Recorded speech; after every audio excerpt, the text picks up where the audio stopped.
Grand Rising all. Hope everyone's doing well on this Grand Rising. Monday Rising. Let's go ahead and get them ones up if you can hear myself, Bones, and no sellout. Grand Peace, Rising. peace. Mike check. 1 2 1 2. 2 2 1 2. Mic check. Grand Rising, y'all. You should also hear the music in the background. If not, let us know if I need to turn it up or if I need to turn it down.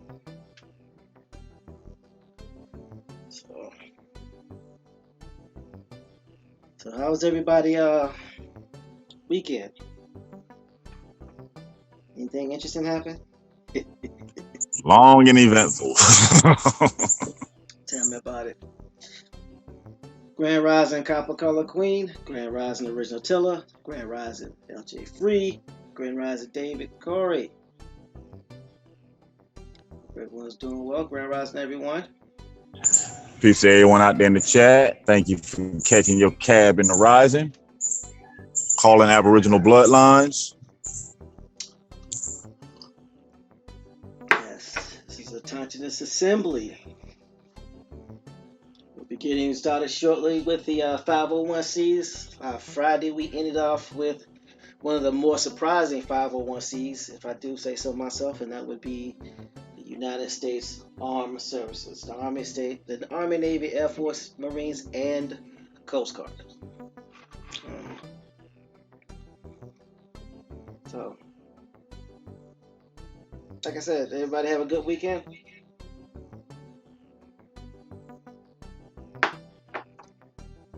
Yeah, like I said, eventful, long and eventful. Yep. Okay. Caught a little bit of rain, but it's some nice weather right now.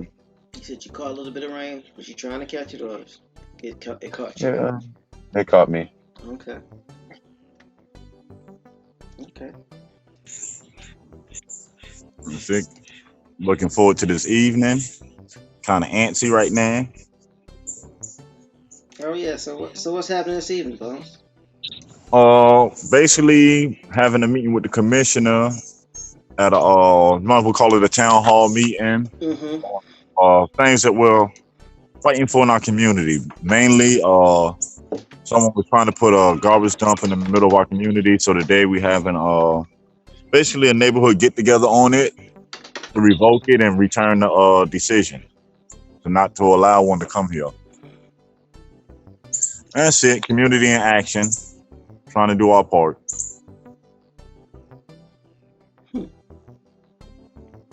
Okay. That's awesome. So y'all ready to get this show on the road? All right, we do about this time. Seatbelts and hard hats. Yes, let's go ahead and get this started. And we can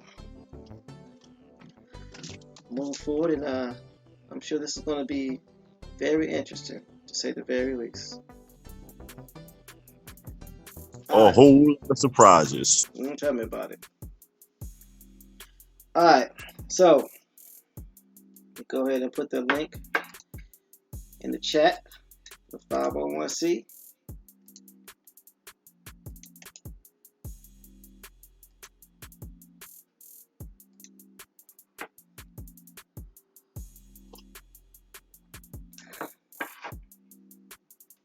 So the 501c that I'm going to be covering today, or starting off covering, is the Group Legal Services Plan Organizations. So this is one of the ones where you look it up and it doesn't really talk about it much, which basically means as we move further down and we get to some of the later 501cs, it will probably be mentioned, so we have to keep this one on our radar.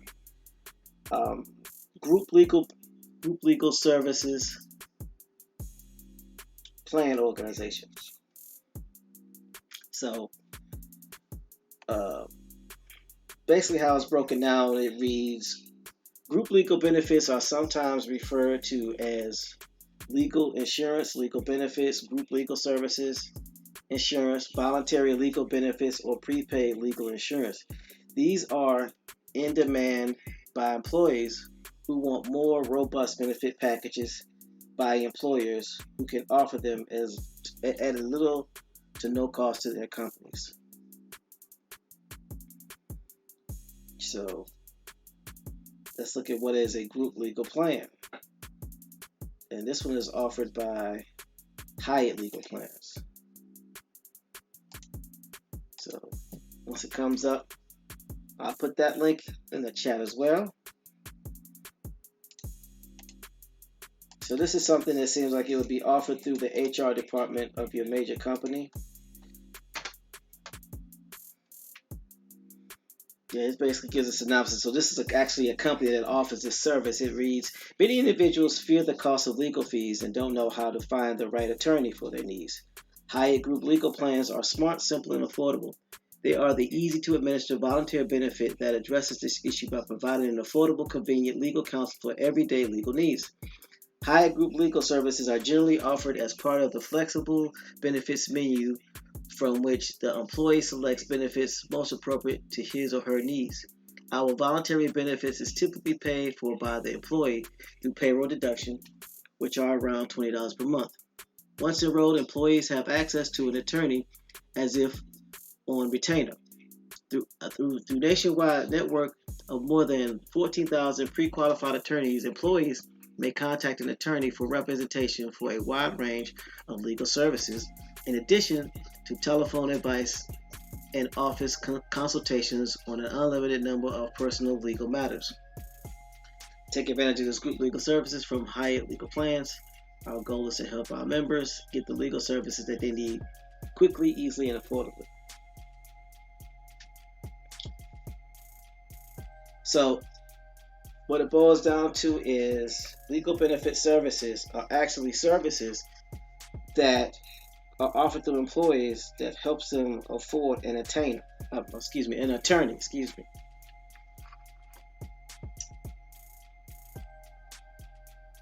So this is interesting because I didn't know that they actually had a separate 501c for this, nor did I realize that this was a plan or institution that was a nonprofit. So a 501c20 is a legal benefits plan which helps employees basically have an attorney on retainer through their employer.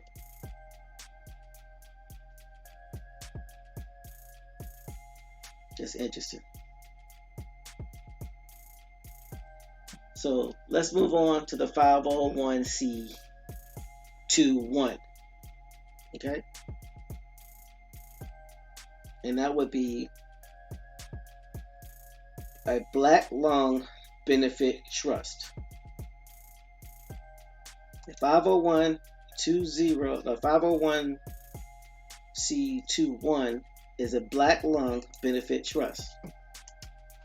So it looks like this rising is going to start like last Friday's rising, where we're going to cover a bunch of individual 501c's before we get to some more robust ones. So let me go ahead and look up what a black lung benefit trust is.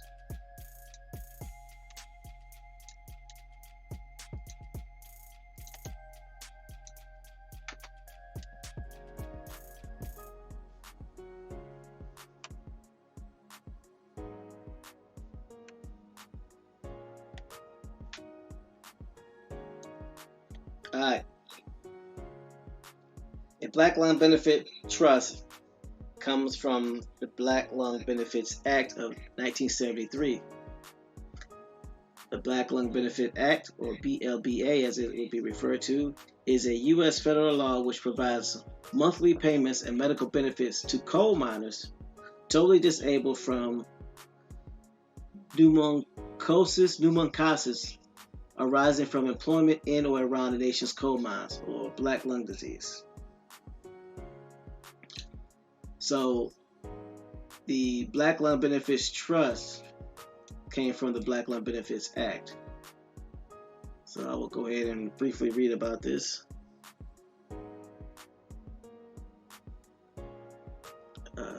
Let's see what we get. So this is the Black Lung Benefits Act, which basically spawned the Black Lung Benefits Trust. It said the law also provided monthly benefit to minors dependent survivors of pneumonicosis caused or hastened the minor's death by black lung. It says in 1952, Alabama became the first state to provide compensation for coal workers' black lung. In 1969, the United Mine Workers convinced the United States Congress to enact the landmark Federal Coal Mine Health and Safety Act, which provided compensation for miners suffering from black lung disease. Arnold Miller, a miner and longtime labor activist, played a big role in the struggle for this legislation. Claims may be submitted to any of the 9 district offices of the Division of Coal Miners Workers' Compensation. So remember, having unions, being a part of a union is also a 501c. So what they did was these unions, this one in particular, lobbied the Congress and it enabled them to pass a law to afford and have a black lung benefit trust. It says the employment and medical history of the claimant are examined, including a complete pulmonary evaluation paid for by the Black Lung Disability Trust Fund. There may be a rebuttal presumption for the pneumoconiosis resulting from such employment for minors long-term employed at one or more coal mines. Right of rebuttal is offered to the relevant coal mine operator, and final determination is made by the director of the examining district office. The fairness of these administrative procedures, however, has recently been called into question in light of the increasing lack of resources for minors to contest claims accompanied by the resurgence in black lung disease. There's a resurgence, okay? So, the 501c21 is a benefits trust. Specifically and exclusively, it would appear, for those individuals who suffered or are suffering from black lung disease, and it stemmed from the Benefits Act of 1973. So what I'm starting to see is, many of you may be able to see yourselves, is that these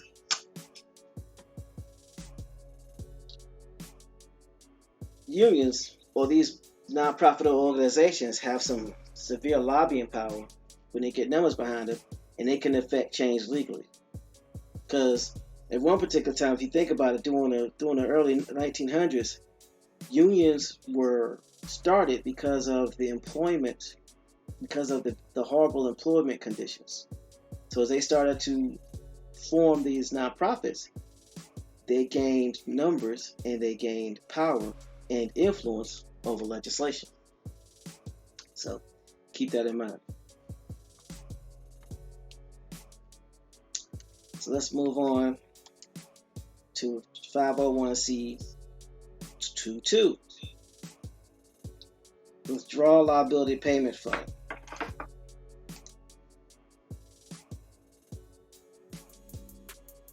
Let's see.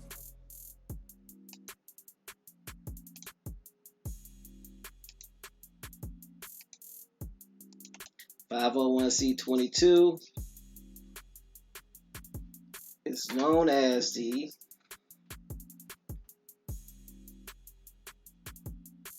Withdrawal Liability Payment Fund. And the Withdrawal Liability Payment Fund, which again is the 501c22, and it reads,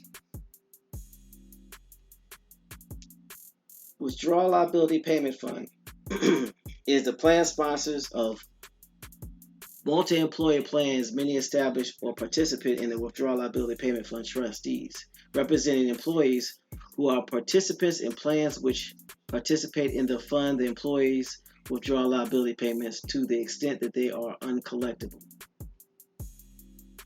And that looked like a bunch of double talk. So let me go into the 29 U.S. Code 1403 for further clarification. And I will send that link as well.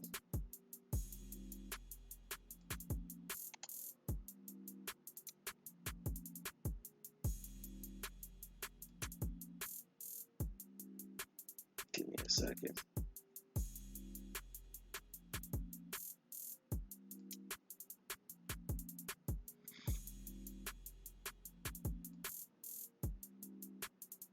Yeah, indigenous American Leo, Grand Rising. It does sound like an unemployment insurance, unemployment of some sort. Okay.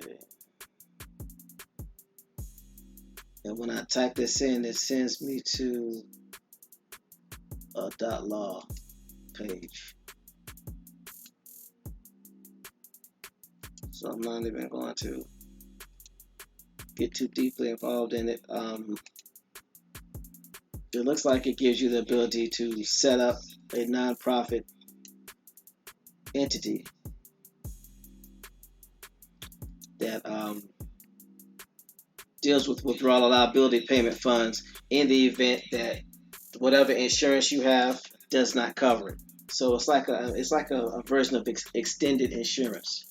So it sounds like another organization representing an insurance company for employees. So it seems like some of these later organizations are starting to come up or arise because of what I would say the unions that are starting to lobby heavily when it comes to liability and when it comes to employee compensation.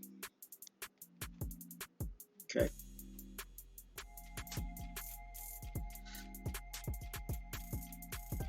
So let's go to 501c23. And your 501c23 reads as your veterans organizations. And that would make sense now, considering what? The United States Armed Services are also a 501c3. So it would stand to reason that your veteran services would be what? A 501c3 as well. I mean a 501c as well. Grand Rising, I am Flying Squirrel. Grand Rising, you don't want it. Grand Rising, did I miss anybody? Nope, got it. Go. Of course, no sellout. So, your veterans organizations are your nonprofit organizations, and these organizations represent different veterans from different wars and conflicts throughout the United States history. And again, they are your 501c's because your United States Armed Services are 501c. That isn't exactly labeled as a 501c19.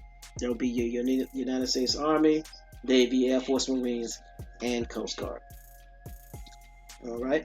So here are a list of the veterans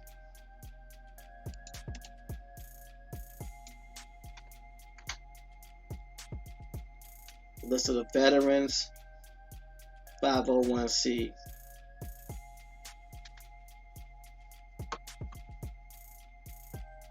organizations, and sometimes they're listed as veterans and or ex-service members. So let me go ahead and put that in the chat.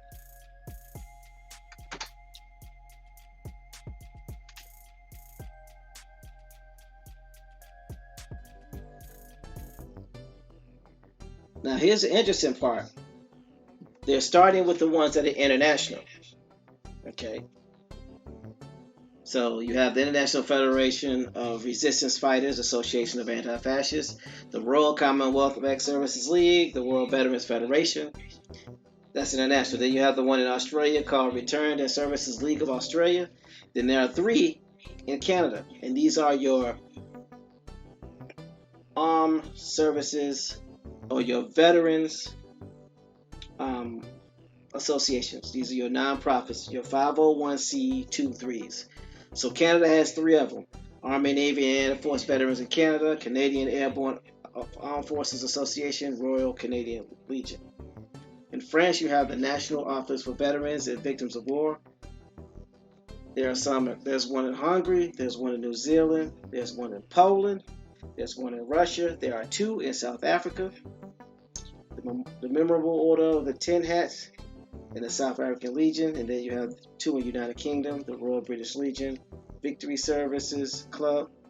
Then the United States, of course, you will have significantly more. I will read some of those off to you. Air Force Association, the Air Force Sergeants Association, the American Ex-Prisoners of War, American GI Forum, American Legion, American Veterans, better known as AMVETS. Some of you probably are more familiar with this one. American Veterans Committee, 1943 to 2008. Then you have the American Veterans Committee, which is probably predates the 1943 to 2008 one. Then you have the American Veterans of Equal Rights, Army and Navy Union of the United States of America, Association of the United States Army, called the AUSA, the Aztec Club of 1847. Now you know I gotta go look it up. Let's see what the Aztec Club of 1847 does.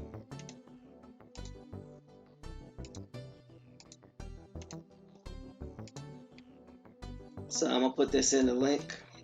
Paste. So the Aztec Club of 1847. The Aztec Club of 1847 is a military society founded in 1847 by the United States Army officers of the Mexican-American War. It exists as a hereditary organization including members who can trace a direct lineal connection to those original eligible. Similar to the Society for the Cincinnati, which arose out of the officer class of American Revolutionary War, the Aztec Club was a precursor of veterans organized like the Grand Army of the Republic, the Military Order of the Royal Legion of the United States, the United Conference Veterans, which were formed by veteran officers after the American Civil War. It says, after the last battles of the Mexican-American War, a sizable force of regular U.S. Army troops occupied Mexico City. On October 13, 1847, a meeting of officers was held in the city to form a social organization to help pass the time comfortably until their return to the United States. The original organizers were Robert C. Buchanan, Henry Cope, John B. Grayson, John B. Magruder, Franklin Pierce, Charles F. Smith, and Charles P. Stone.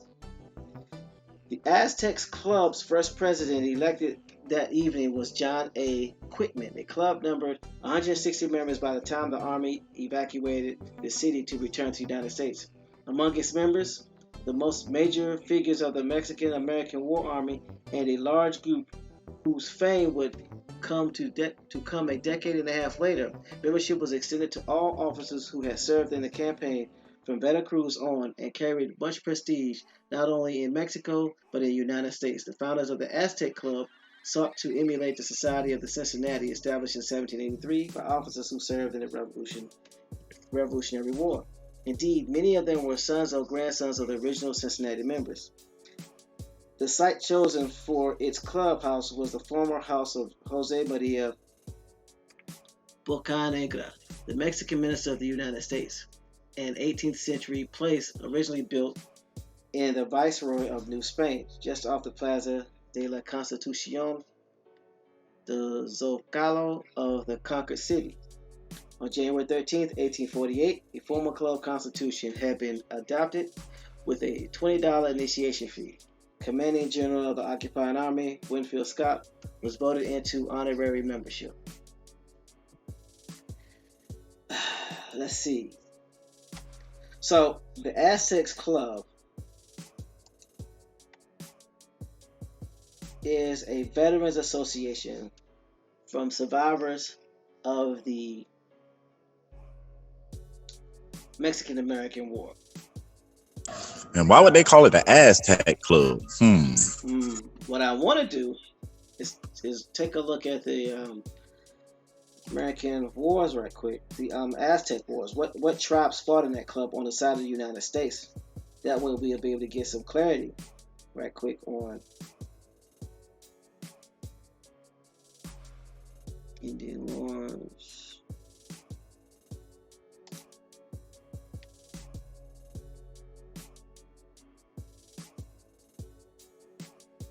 So what war was that again? It was the Mexican-American War. Yeah, Mexican-American War. So let's see, this is 1800s.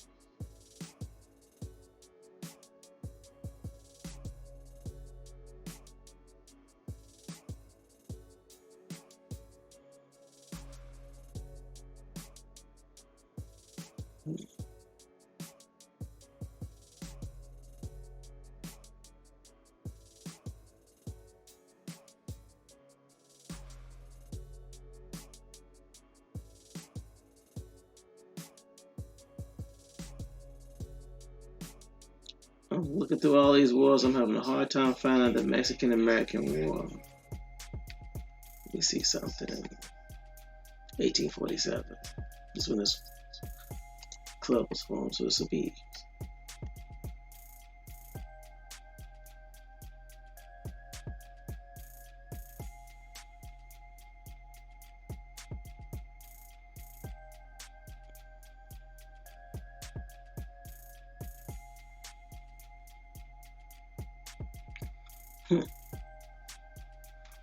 I'll do some more research on this one because I am not finding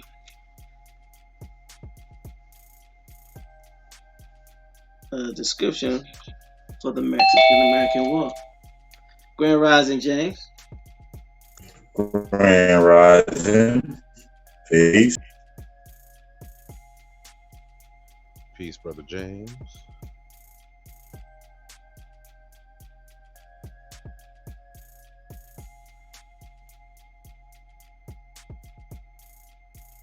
Yeah, I'm not seeing the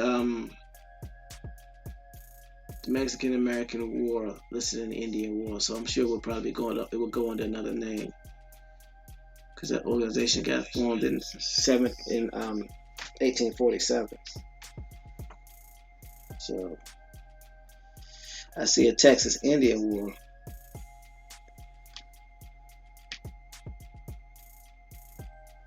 That could be part of it, depending on the year, because Texas was still part of Mexico. Yeah, because this is then you got this is called the Comanche Wars, and Spain, Mexico, and the Republic of Texas, the United States, and Choctaw Nation fought against Comanche. So let me read this right quick.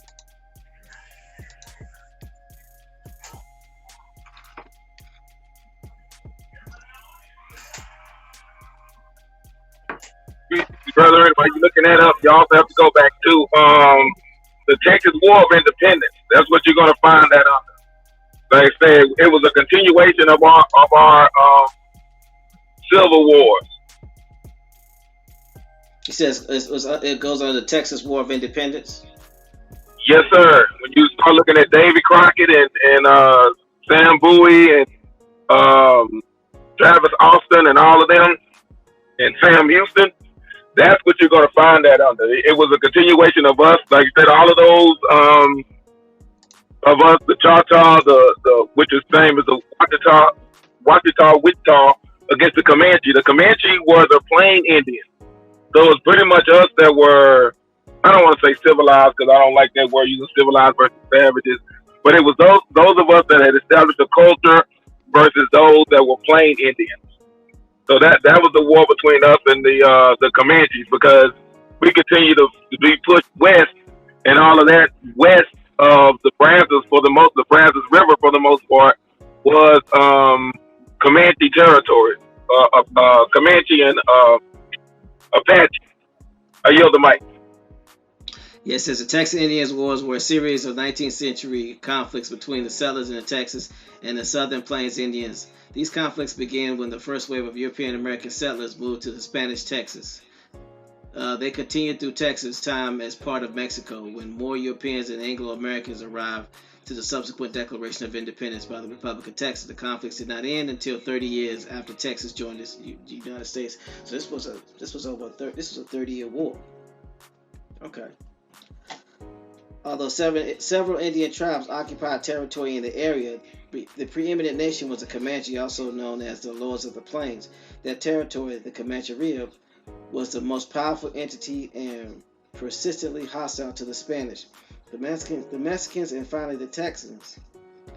These conflicts lasted from 1820, just before Mexico gained independence from Spain, until 1875, when the last free band of plain Indians The Comanches, led by the C.A.B warrior Kanaa Parker, surrendered and moved to the Fort Sill reservation in Oklahoma. And that's interesting because Fort Sill was my training base when I joined the military. Wow. Same here. The fort that never sleeps. Fort Sill, Oklahoma. Okay. So I wanted to read that because it was interesting that it said Aztec, the Aztec Club of 1847, because it was very specific. Who would go there? And let me see.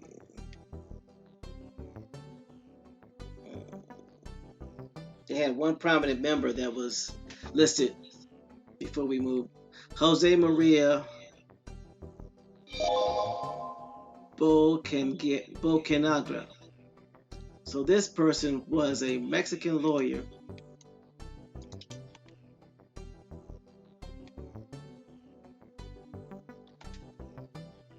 Jose Maria Bocanegra was a Mexican lawyer and politician who was briefly interim president of Mexico in 1829. That's the interim president of Mexico.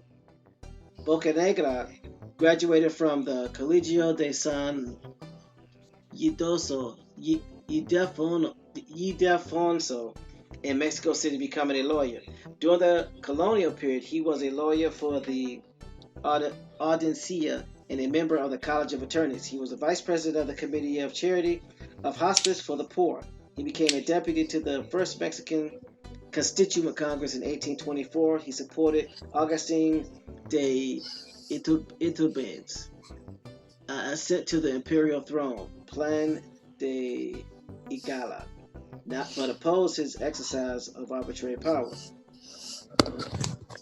Bocanegra entered the Chamber of Deputies in 1827. On 26 January 1829, President Guadalupe Victoria named him Minister of Internal and External Relations. He continued to hold this position with the change of administration to Vicente Guerrero until 1 April 1829. So, let's see.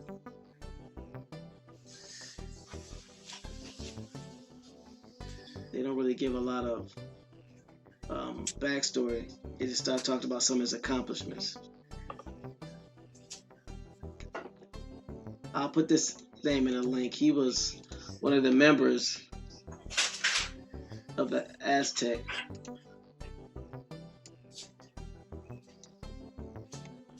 He was a member of the Aztec Club of 1847, which is one of many veteran associations. So we'll probably have to go back, revisit, and do some research on them and him.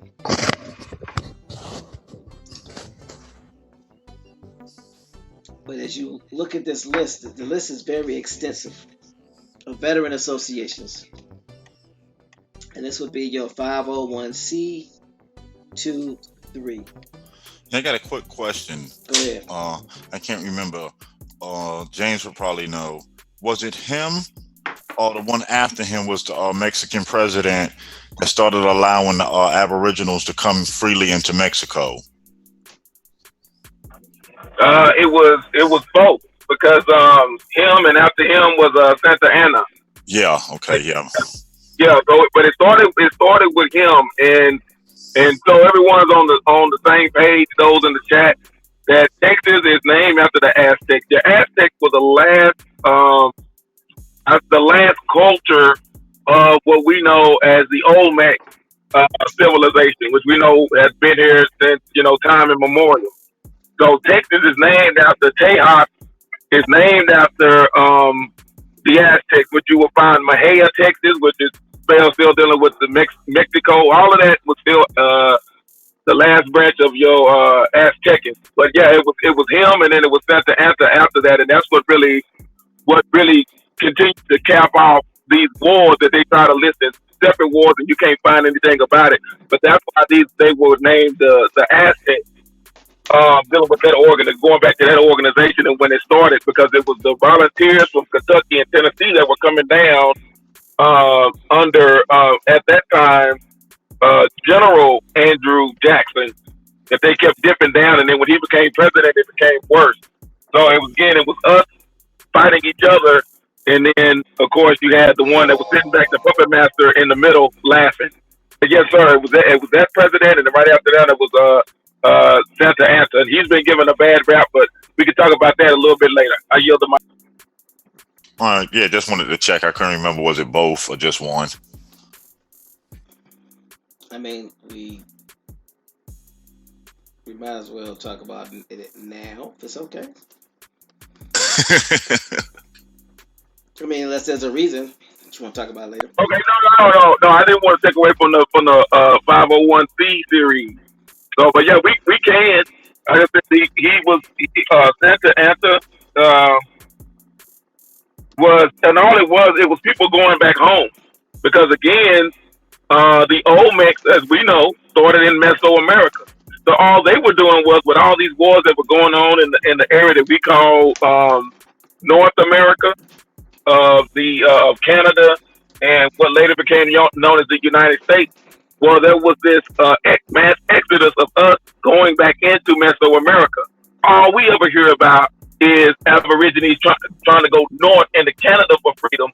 But if you're along the Gulf Coast, what sense would it make to go through all of these states or all of these territories when you can just get on a boat and you're right there in the Gulf and you're right back in your homeland?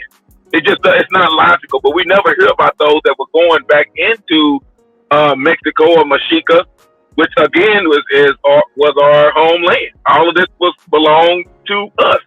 And when I say us, I mean collectively. I know there were some that were not, that were part of the northern tribes, but those of us along the south, it didn't make sense to go all the way through the northern states to go into Canada, when all we did was go into Mexico. So that was the reason why the conflict is started, because the colonizers were saying, hey, we have this mass exodus of all of this free labor, quote unquote, and sharecroppers, and they're going back home, and we have to stop it. So that's what really triggered these wars. I yield the mic. Yeah, because if I remember correctly, there was a good period where you can freely go back into Mexico. I'm trying to remember what country sent the war to overturn, because I know they replaced Santa Anna with their own. That's when they started putting their own leaders in there.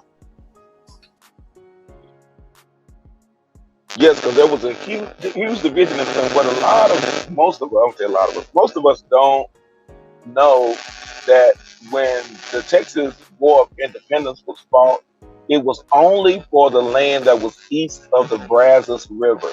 So anything along the Brazos River was still considered Mexico until later on. It didn't become part of Texas until as we start getting into what we call, quote unquote, the Civil War. But this is what caused the conflict between, like I said, the Wichita, the Washita, the Choctaw, all of the same people fighting against the Apache and the Comanche, because as we kept getting pushed further west, now we're moving into someone else's territory. And so we were kind of like trying to make a deal with them, but the Comanche and the Apache were like, no. They said, if you guys are siding, I'll use this word, European. If you're siding with the European, we want no parts of you. So that's where so we ended up combining forces, and you will also find that the Choctaw, the Mexica, the Azteca, part of the deal during the Texas War for Independence was a territory that was carved out that is called Creedmoor, Texas, and it's spelled exactly like it sounds.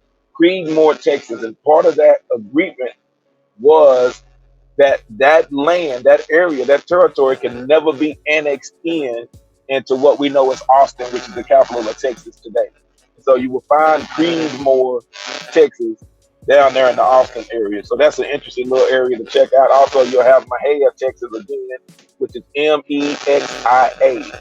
It takes you back to the connection between the Catawba Sioux, the Choctaw, Wichita. Like I said, I keep saying these names because I want to. You could use those interchangeably. And those groups that are down there in that area that you will find in Central Texas as well. I yield the mic. Free. David says, you can see Indian land and homes all into the canyon down that way. Okay, thanks for sharing that, David. Much appreciated. It's a Comanche and Apache. Cool.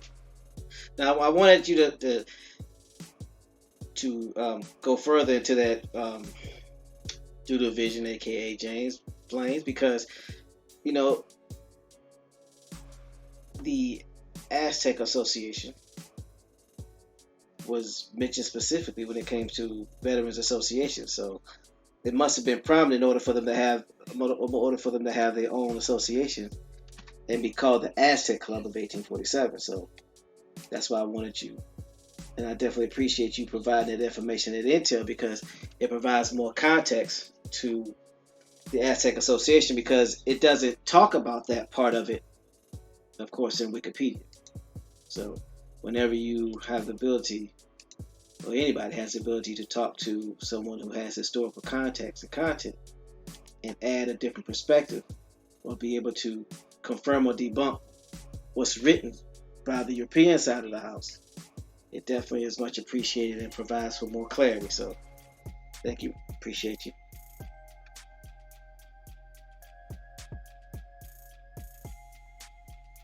So cool beans.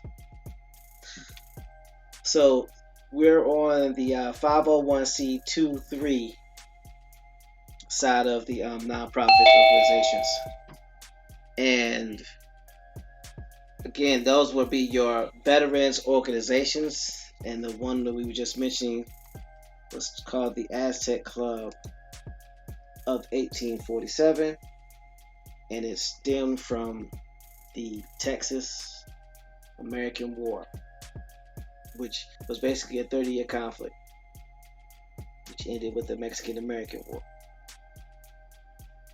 So,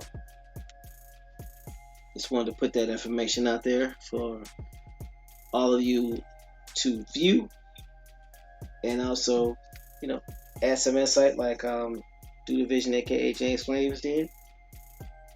And if there's any information that's incorrect, please let us know and correct it, and also most definitely bring facts. Did you want to say something, Bones?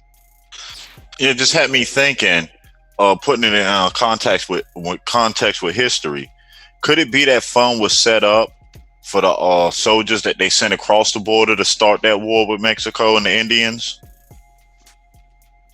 I mean, it's possible. Yeah, because if you know the story of it, the war started because they had American soldiers that was on the Mexican side and they opened fire. I forgot how many soldiers they killed, and that's what set it off. That's what I'm thinking. Could that fund be for them soldiers that they sent there? That lie that they told you about the Alamo, like them people were righteous, but they was invading. I mean, Yep, that's what triggered it. I'm sorry. Go ahead, bro. No, go ahead, James. No, I was just saying that is what triggered it, and that was done under Andrew Jackson. That was all part of the ploy of what they were doing, and the separation. I'll give you a prime example. If you look up the Alamo, you'll notice out of the list of the survivors, they would always list them such and such slave of William B. Travis, or such and such slave of James Bowie, and all these different people. But why is it that all of these so-called slaves were allowed to live during the Battle of the Alamo? Because you hear about all the people got killed, that they had sent the women and children out, first before the battle got bad, and everybody in the Alamo died. And you may hear about one survivor, you may hear about Sam survived, but when you go down the list of those that actually survived, and I have pictures, and I'll try to see if I can dig it through on my Google photos of the list of survivors of the Alamo. And you'll notice that a lot of them say slaves, but these weren't actually slaves, these were scouts. Because again, the volunteers didn't know the land. They didn't know the landscape. So the Mexican army knew what was going on, and so they were saying, okay, you can come here, you can come here, you can come in, you can come in, because we're all one people. And this is what a lot of us get mad about. And when I say us, melanated people in what we call the United States, we get upset because they say, oh, they don't have any list of any, you know, Afro Mexicans or anything like that. There, you know, or any Afro Latinos. It's no separation because it's only the U.S. push media that has a separation. When you go down into Mesoamerica, there's no distinguishing between the groups. None. They'll tell you that the Olmec is the mother civilization, and we all come, regardless of shade, we all come from the Olmec if we were from the Americas. They all tell you that. So that's why you never saw anything being distinguished between those of us that are of darker hue than another. It was never that. Like I said, it was U.S. push media, and you find all of this on the TV shows now, and Univision and Telemundo, and all of them. You see the European looking, what they call Mexican or Latinos or Latinos, but you don't see that when you're dealing with day to day. So that was the distinguishment. Was is if the order was given by Andrew Jackson to go down there and stir up some stuff. So when he did, and the firing took place, when in Santa Ana was like, we're not having this, we're not doing it. So that's where it started. So it was no, people, Mexicans coming over to, oh, they dipping over into this territory to fight the colonizers or anything like that. It was the colonizers that came and invaded. That's why I was mentioning earlier, a couple of days ago, was a couple of weeks ago now, maybe I haven't had much sleep, but to Brother David Corey about Tennessee Colony, Texas. That's why Tennessee Colony was an actual colony that was set up by the Tennessee quote unquote volunteers that the college team is named after, which came out of Kentucky and Tennessee and settled in that area. And Santa Ana and all the rest of them were saying, wait a minute, this is Mexico. What are you doing? So again, they were down into Mexico, and I don't want us to paint the picture that they were deep into Mexico like when we see Mexico today. Again, everything, Texas, everything that was going west up into Colorado and Wyoming and all that was considered Mexico at that time. So the colonizers were dipping into what we know today as Texas and crossing over the Brazos River into Mexico. And that was the problem, and that's why they were battling back and forth. But anyway, getting back to the Azteca, which is still a branch of Texas, which is nothing. Texas Tejas is nothing but same people that were here. And again, you won't find anybody of what we think about the Sicilian-looking Native Americans. You don't find them here in Texas. Also, I'm gonna dig it up too. I have a picture of Seminoles that were here in Texas that were guarding the Texas Mexican border in the early 1900s. So with that, I yield the mic. Man, you can't just yield the mic after dropping that bombshell. You said you have a picture of Seminole Indians guarding the border. Is that right? Guarding the border, and guess who they look like? They look like us. Ruh-roh.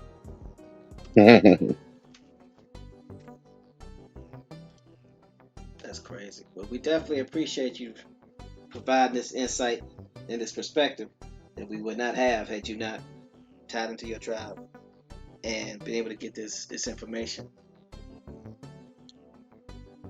Because you will also find, and I'm sorry, I didn't mean to. No, you can go ahead. But you will also find that that Texas is truly still the Republic of Texas. The Texas is the only state that can fly its flag, its state flag, above the U.S. flag, and that's part of what the Azteca, what they did. What these veterans, these soldiers did. That was one of the stipulations of Texas becoming a state versus remaining a republic. That's a fun fact. I yield the mic. there's a little bit of a feedback. We can hear you, but there's a little bit of feedback. So I don't know if you're able to fix it, but just want to put that out there. So again, Okay, thank you. That's better because I'm actually coming to the garage and then to the laundry room. So let me yield the mic, and when I get in the area, then I'll come back. sound like you going into a secret cavern in your place of rest, The Bat your Cave. bat cave, if you will.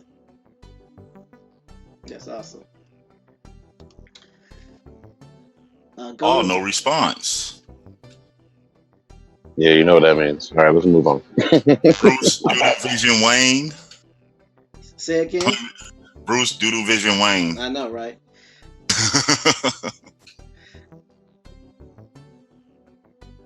Yeah, Golden Moon, aka KD, says my great grandfather John Ward is in that mix.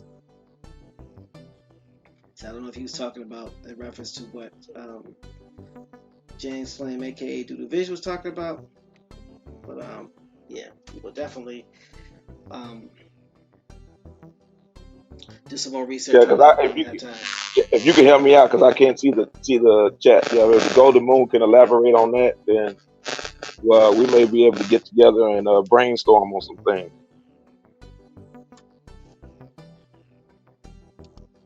You heard him, Golden Moon. When you say your So, great grandfather John Ward is in that mix, what do you mean by that, Golden Moon?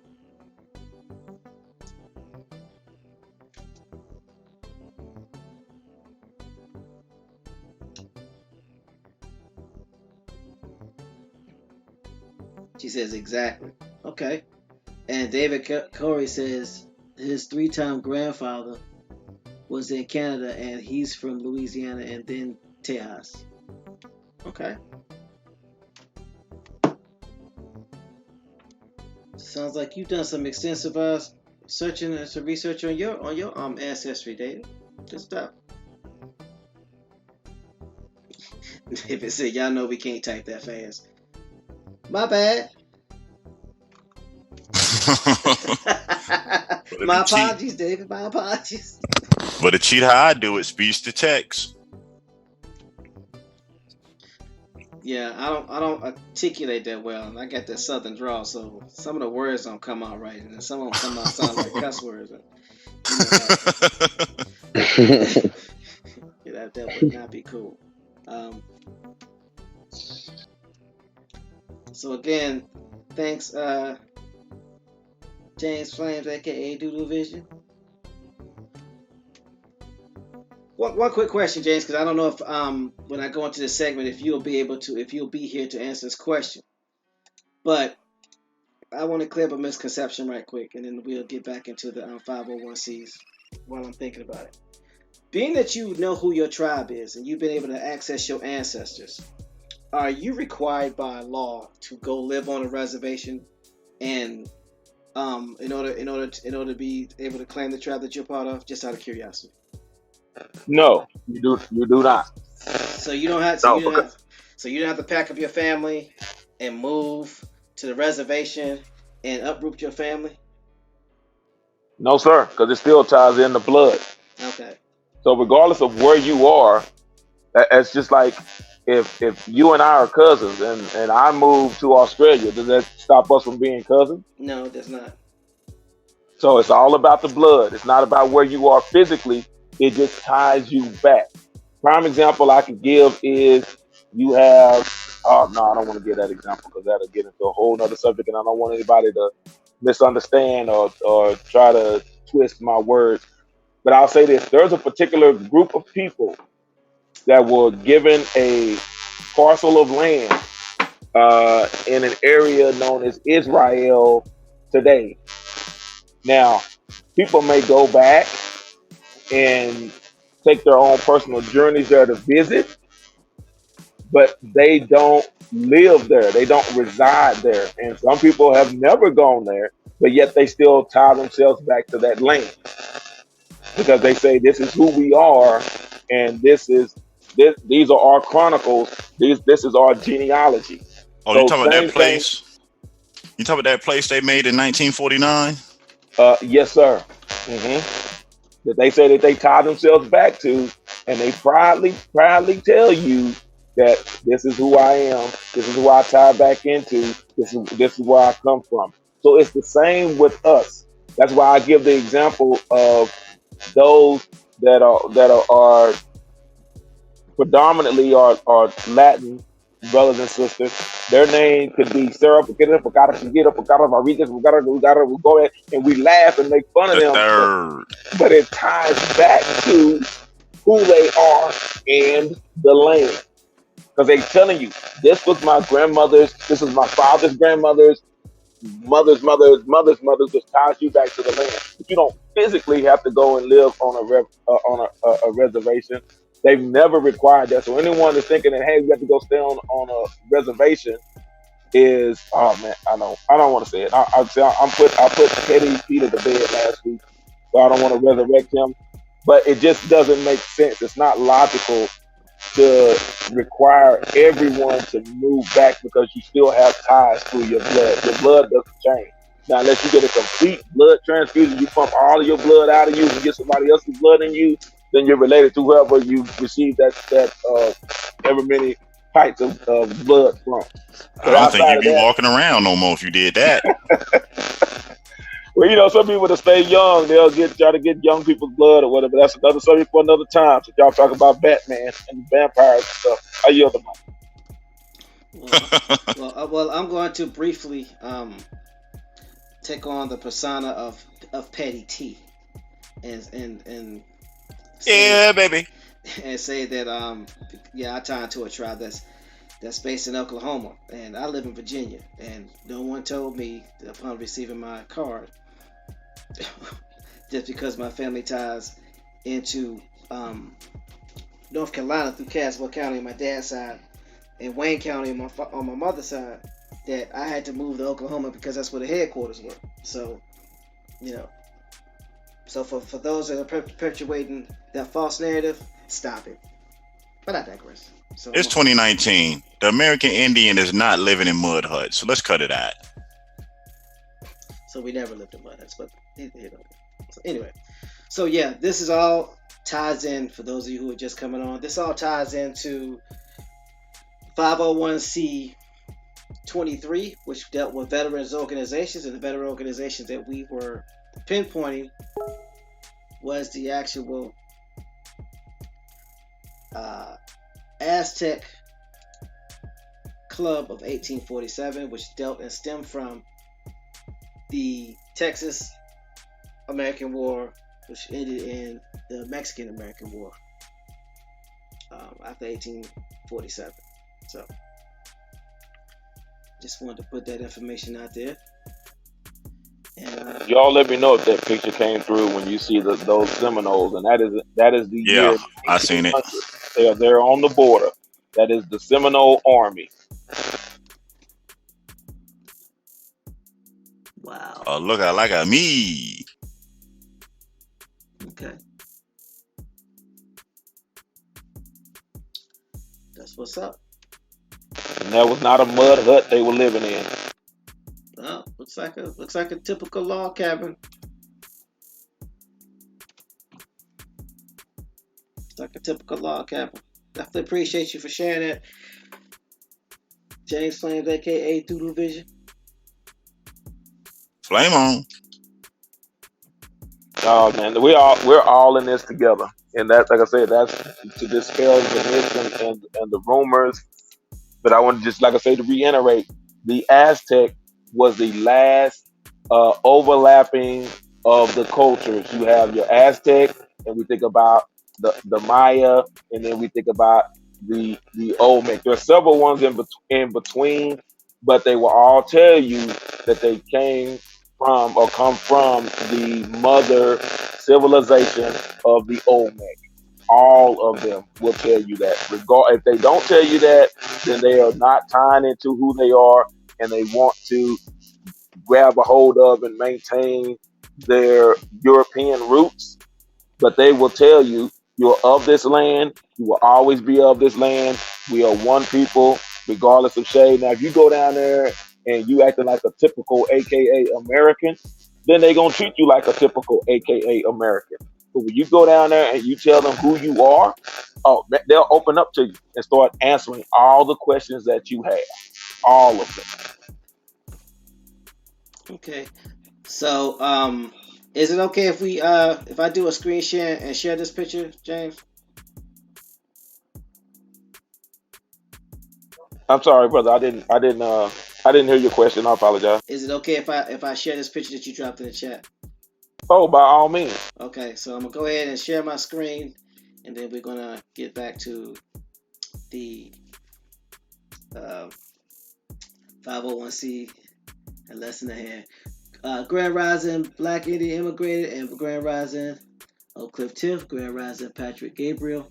So Peace, we're peace. about to share a picture of Seminole Indians that were guarding the Texas-American border. The Texas-Mexican border. So give me a second while I hit this transfer button. Give me a second.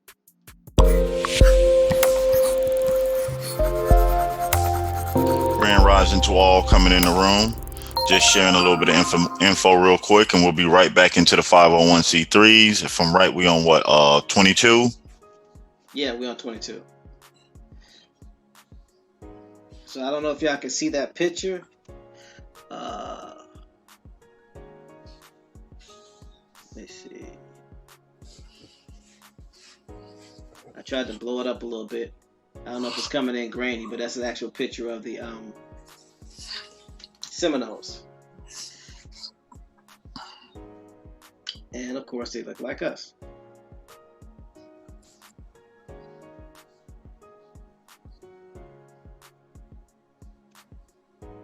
So what we'll try to do is Bones, is it possible to put this picture on the website with James' permission? Yeah, if you cool with it, yeah, I can have it up there today. Okay.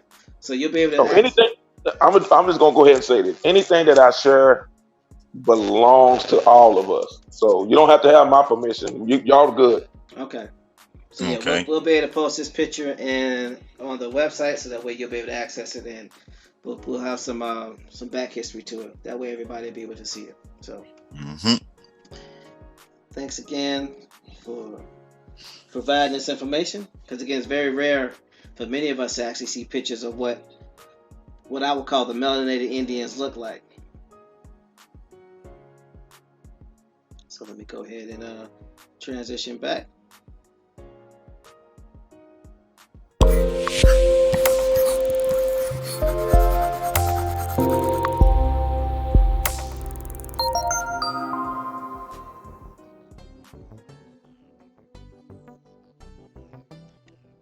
All right.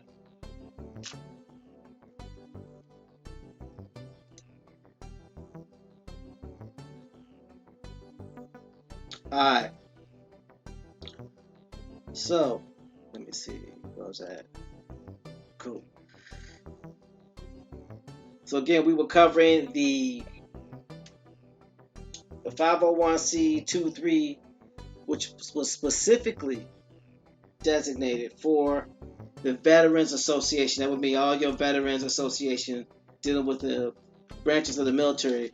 And these nonprofits are not just specific and exclusive to the United States, but they were covering a wide range and a wide variety of veterans associations, all the way from Australia to Russia, if you will. So we dropped the link in the chat for those to take a look at it, and be able to move forward from there. So far we've covered 501c20, which was a group legal service plan organizations, which were responsible for allowing employees to have access to legal service benefits, where the cost was split, or should I say shared, between the employer and the employee. So it was part of a benefits package. That was your group legal services plan organization, which is your 501c20. And then we had the 501c21, which was your Black Lung Benefits Trust. Your Black Lung Benefits Trust. And This stemmed from um,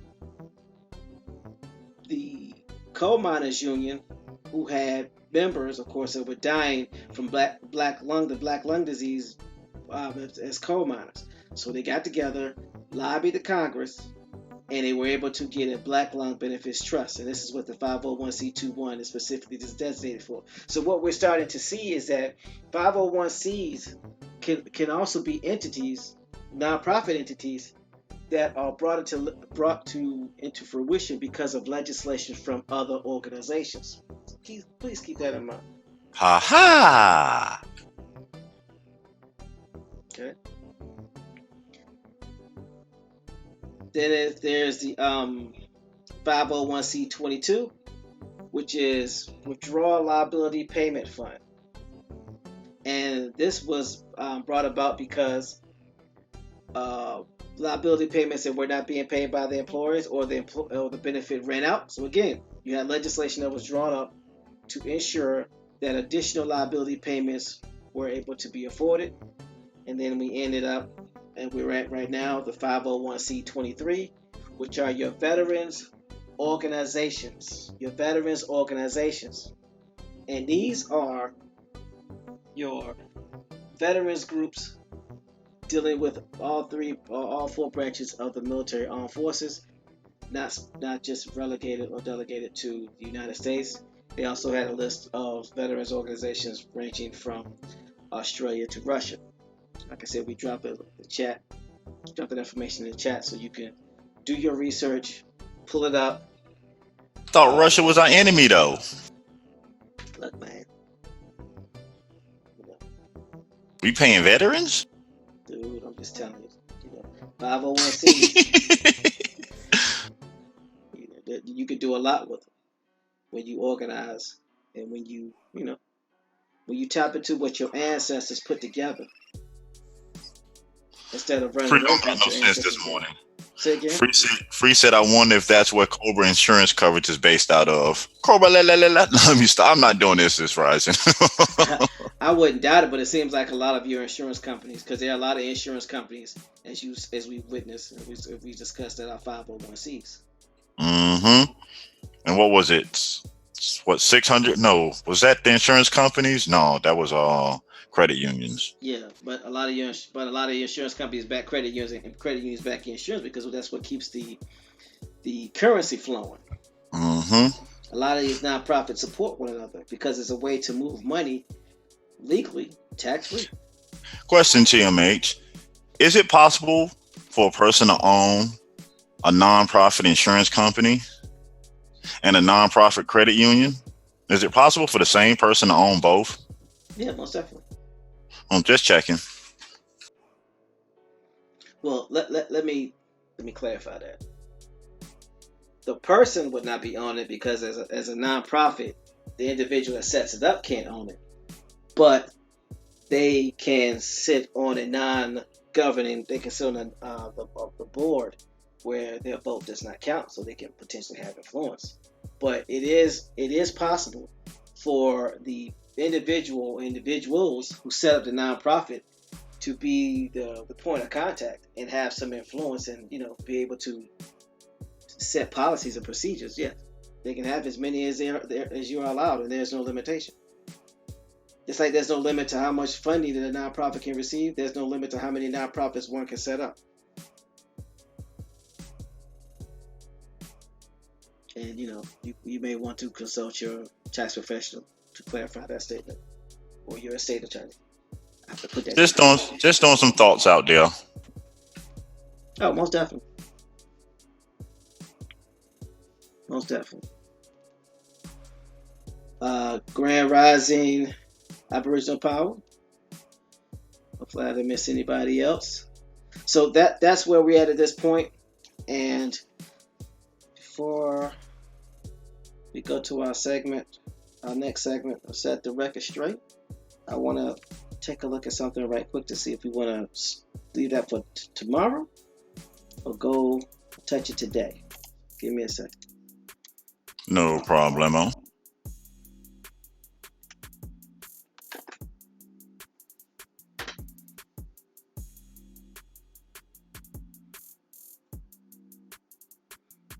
Oh yeah, Go to Moon, aka KD says, um, he says, due to vision, I have a 4 great grandfather named John Ward, who was a Seminole scout in the U.S. Army in Texas in the 1800s.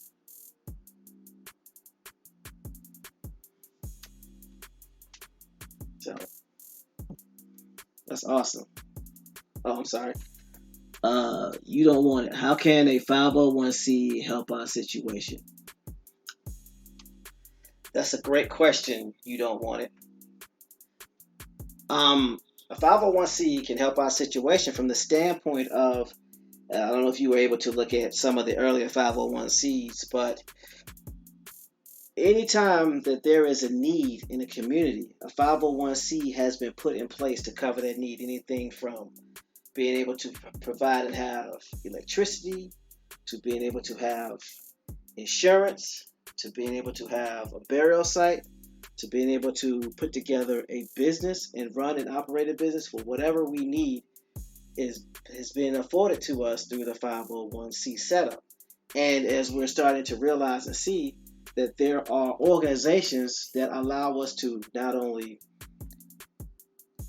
have influence, but give us legal right to influence voting. Those would be your 501c4s, your 501c5s, and your 501c6s. These 501cs are actually templates from what our ancestors had put together for us to move and operate, because everything we did by committee, we did by voting, and we did by the wisdom of our ancestors, meaning our women. When the colonizers came in here and shook up everything and we allowed it to happen, we basically gave away not only our birthrights in so many aspects, but we gave away our resources. And these 501cs are actually a way or a means to help us get those resources back. So if you're asking how can a 501c help our situation, it's one part, but it's not in totality of how we can do it. But the 501cs would be a great start when you look at coupling them with the HUD Section 3s and Section 9s, and also with the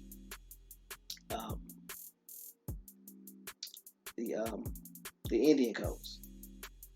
So hopefully that answers your question, and if I need to be more specific, I can. And Oak Cliff Tiff says, okay, so she was asked about John Ward. We may find some relatives in the chat, because I know Oak Cliff Tiff is in Texas as well. Here we go. And David Corey says, yeah, able to watch sports from 501c programs. Yeah, NFL is a 501c6, and they have the right to influence elections, which means 50% as long as less than 50% of their activity goes towards elections, they have the right to influence election, which makes us think about, or should make you think about, the Colin Kaepernick situation. Yeah, when you break it down and you understand that it's a nonprofit organization and that the football players are really employees of the U.S. Armed Service.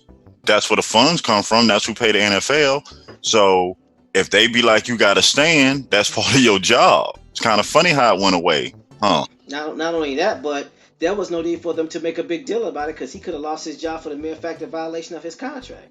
Yep. Because he was supposed to stand for the national anthem. There really was no argument. So nope. So the question one needs to ask is, what was the point of doing all that? Was it distraction? Exactly, and also for political influence. Mm-hmm. So it was a multi-pronged effect. But because many of us choose not to understand the laws and understand the business structure that our ancestors set up, and we have our own agendas, and it is what it is, and it leads people to think and create their own narrative, which I so despise. So what about these people that's trying to say nonprofits cannot have no political influence, even though we know it's different? But you got people spreading that around, saying with a nonprofit you won't be able to do anything political, won't be able to make any changes. Grand Rising, Pamela Hall. So since we into setting the record straight, let's go ahead and go into that segment. Let me Mm-hmm. make the transition.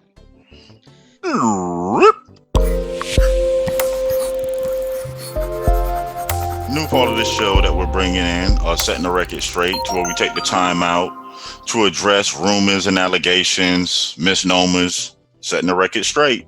Yeah. So, yeah. At the end of the day, when it comes to setting the record straight, that's what our goal is, to set the record straight and make sure that we put people in the best position to be able to answer allegations, and for whatever reason people taking shots, which is their right. First Amendment, freedom of speech, right? So, Yep. so for those saying that nonprofit organizations do not have the right to influence elections, according to the IRS code and according to the information that's provided by the 501c4 through the 501c6, not only do they have the right to influence an election, they're granted permission to do so. So here's a question. At the end of the day, regardless of how you feel about our government, are you going to listen to somebody who's trying to get out of the system to tell you what the government says? Or are you going to actually read what the government says? That's just my personal opinion. Again, Good question. The things can be looked up. If someone's going to tell you something, ask them to provide proof. Like if I'm going to tell you that you're authorized or you're able to provide the means to influence an election, I'm going to send you the link. Like we dropped the link about the 501c5, the 501c6, and the 501c4, and then it goes into the IRS code, which is broken down based off of the 501cs. So all you have to do is go to irs.gov and look up nonprofits, and it'll be right there in black and white, for lack of better terms. So again, this movement of don't have to prove it, I don't get it. I don't understand it, where people can just make statements and they don't have to prove what they say. They could just say whatever they want to and just bang on their chest and be like, well, I don't have to prove it, or I am to prove it. And it's not even them, it's the people that just allow them to get away with it. So if I was the type of person where I knew I was in a community where I didn't have to prove anything, then yeah, I can start saying stuff like, I'm Superman and I ain't got to prove it. So same concept. Now, with that being said, one of the things I wanted to clarify, which we touched on earlier, in reference to tying into your tribes, I want to apologize for not clarifying some things in reference to that, meaning that when we talk about Atanta's Assembly's purpose is to help people find their tribes, tie into their tribes, and help their tribes, we are not by any way implying that we're, one, begging for a handout, two, we're going to try to make a tribe be a part of us. So what I mean by that, we are not saying that if a tribe chooses not to honor their ancestors, meaning the melanated indigenous individuals who were here potentially before them and who are on their surname list, and the individuals have proven to be tied into this tribe, if they choose not to honor that and disrespect our ancestors, that's their choice.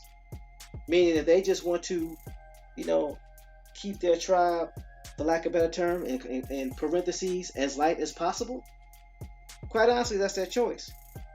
And if that's the case, and they want nothing to do with our melanated ancestors, or they're trying to separate themselves from that and separate themselves from us, that's their choice. But we do not want anything to do with them if they don't want anything to do with us. But in order for us to give everybody the right of refusal, when I say everybody, I'm talking about the American Indian tribes and Native American tribes, we have to converse with them. It would be remiss of us to make an assumption based off of a website and the fact that we don't see any of our melanated faces on there that they automatically discriminate against us. So the best thing to do is to call, find out if their rolls have our ancestors on them. And if they, choose to honor those roles and honor your genealogy, then we would do everything in our power we can to help them. If they choose not to honor our ancestors and honor those rules because of blood quantum, and they want to keep it specifically to those Indians or those um, Native Americans, if you will, that split and created the freedmen Indians, then we don't want anything to do with them, just like they don't want anything to do with us. But we will not know until we talk to them, until we reach out to them. So we're going to give them the opportunity to prove whether they're racist and bigoted or not. So hopefully that helps. Is there anything you want to say about that, Bones? Or no sellout? No, nothing I need to add on. You touched it right on the head. Just reading a question from LJ Free. She says, does tying into your tribe mean you have to uproot your relatives and go live in the woods, mountains, or swamp? No. Like I said earlier, and Bones covered this, he's part of Choctaw, but he didn't have to leave or uproot from his family or uproot from his dwelling to go reside with them on any reservation. I live in Northern Virginia, 45 minutes outside of D.C. The tribe that I'm tied into, the Catawba Sapani, are headquartered in Ohio from the Catawba in North Carolina when they split in Christiana. My family has not been ordered, deemed, or required to move. Now, I can support the tribe from where I'm at. I don't have to move or leave or uproot. And so individuals that are indicating or suggesting that are speaking out of ignorance. Now, they may not know that, but the question is have they ever called a tribe and asked that question? Or even schedule a visit. Schedule a visit. Right. Again, this goes back to creating false narratives without any proof. Again, when did the don't have to prove it movement become prominent in our culture where people can just make up stuff and get away with it? That's the reason why I asked James that question. Do you have to be uprooted from where you live to go live on a reservation to tie to your tribes? You ain't got to stay in the woods. You ain't got to go stay on the reservations. You don't have to do that. That's one of the most ignorant statements I've ever heard with no proof. But then again, the more people say things without getting checked, the more ignoramus their statements become. Mm-hmm. Nothing to back it up. Hot air.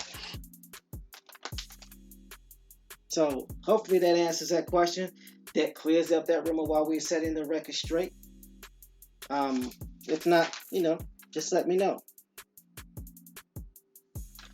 Now here's another thing that I want to clear up. Another record that needs to be set straight. And this is something that many of you may or may not be aware of. Google Hangouts will be coming to an end in what, September, October, Bones? October. Okay. So, everybody's getting their back chats and stuff in order and trying to get everything consolidated. Like you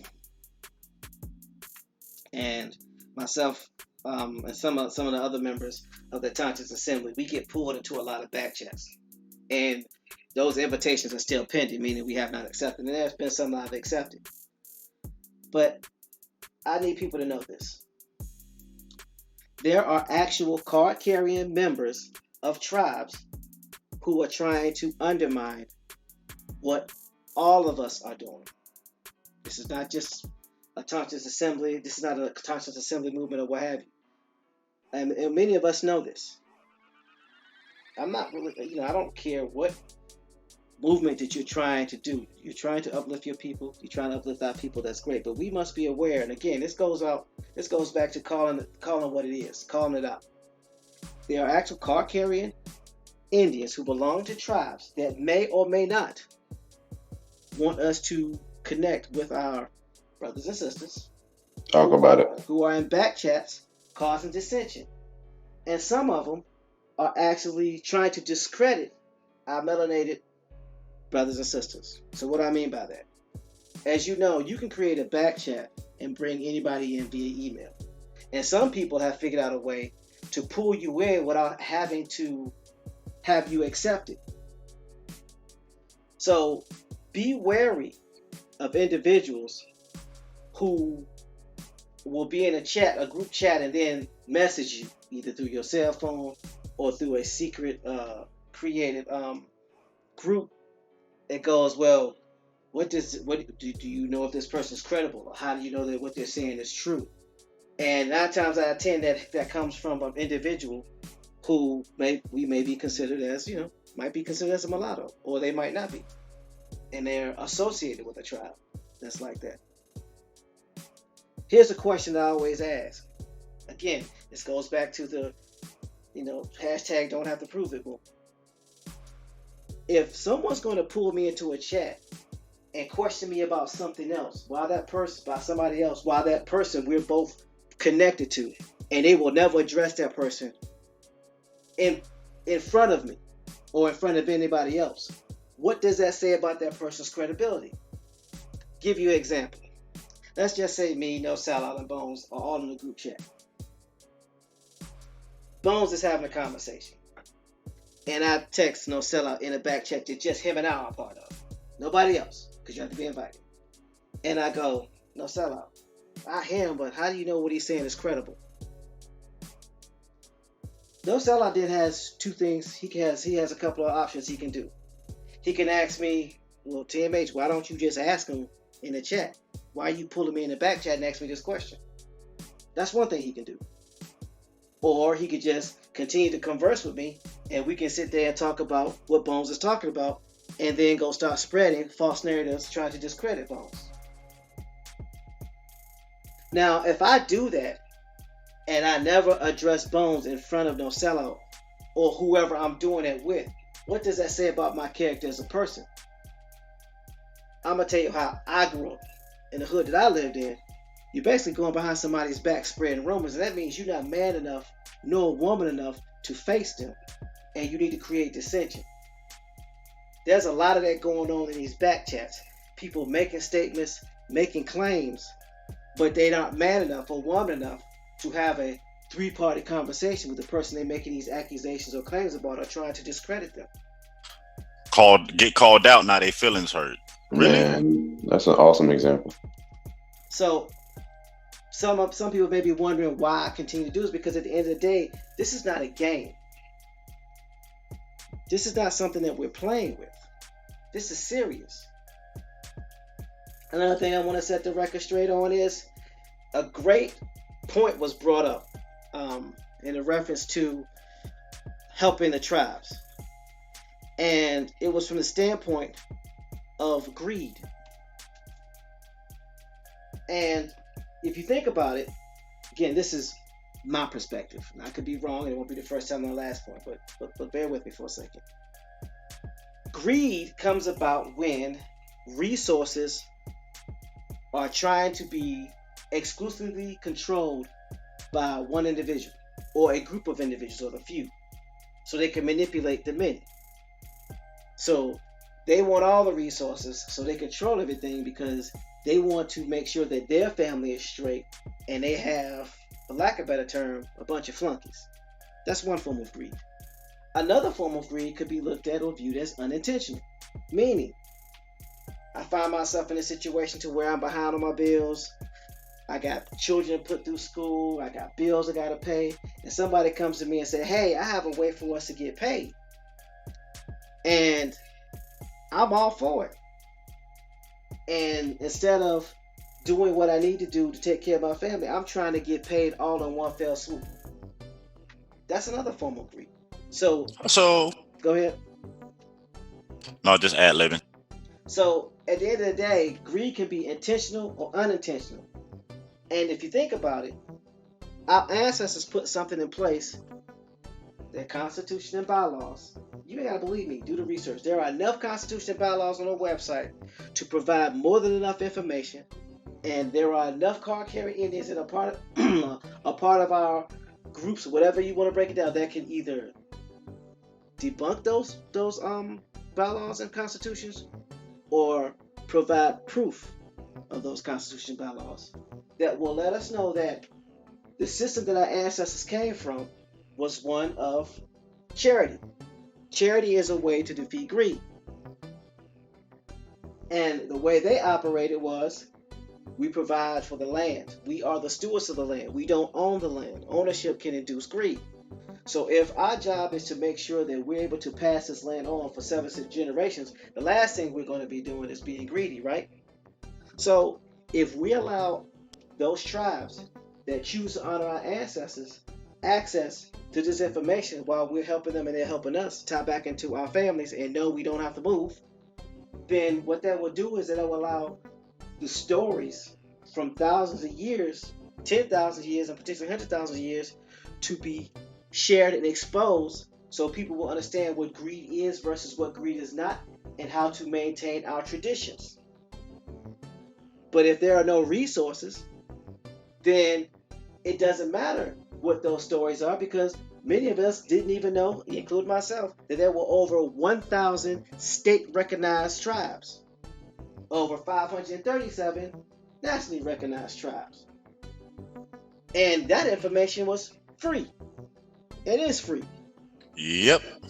So if the resources are tied up or bound up, how is it possible for these tribes, our ancestors, to get this information to us, and so we can expose the world to this information to get rid of, eradicate, and destroy greed if we don't give them access to this information?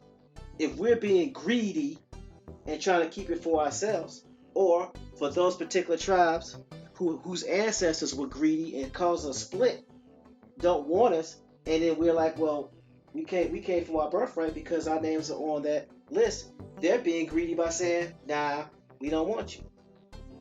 And then trying to perpetuate the stereotype, potentially, that by doing what we're doing or what anybody's doing, because I want to put this out here. Access to HUD Section 3, access to 501Cs, that's not, a conscious assembly didn't create that.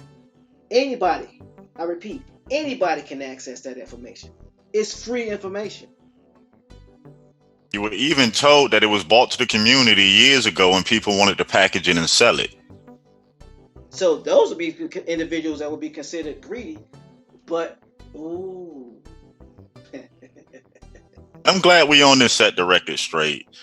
It allows me to address something I heard over the weekend about our ability to help people do genealogy and tie into their tribes. It's funny to me that people are more concerned with shooting down what we're doing and trying to discourage people from doing their genealogy. You know, like the rumors, we can't do genealogy for 1,000 people, our website can't handle this a crash. To my knowledge to this point, everyone who has sent the email in referring to genealogy has been answered. And I'm going to leave that at that. Again, speculation, accusations without any proof. But going back to what I was saying about the resources and getting rid of greed. This information was provided over 5 to 7 years ago. And there are certain people that are card-carrying members that knew about this information and didn't do anything to help James get this information out. So what is their motive? Because last time I checked, a nonprofit organization is designed to assist those that can't help themselves. And if you look at the nonprofits that we've done so far, from 501c1 to 501c23, providing resources to those that are supposed to access it is being charitable, not greedy. Greedy is hiding information, preventing other people from accessing information, limiting it to a few, or creating a blood quantum situation to where only my ancestors that are tied directly to me, not the other ancestors. So forget y'all. And I'm not saying all tribes are doing it, but we know that there are tribes that are doing that. You know, if y'all don't want to be bothered with us, that's fine. We don't want to be bothered with you either. But at the end of the day, the ink is already dry, and there's nothing you can do to undo. Got that right. So keep in mind, those that throw stones and hide their hands will be found out. And why am I saying that? Because again, Google and YouTube are making some policy changes. We probably felt some of that dealing with Over the people on the last 2 screen. weeks or Right. so. So here's the thing: just because your Hangouts have been scrubbed by you or by Google does not mean your dirty deeds are safe. No. Just because you're able to remove part of a chat or some of a chat does not mean your conversations are safe and you can hide behind and move on like nothing ever happened. So why do you say that, Thomas? I'm glad you asked. Drop it on them real quick. The Patriot Act requires Google, YouTube, any other social platform to archive all, in caps, in bold letters, whichever font you choose, Capital ALL. all conversations, written and verbal. All. And they can be pulled up at any time. Just because you don't have access to it and I don't have access to it, don't mean I can't get access to it. Don't mean somebody else can't get access to it.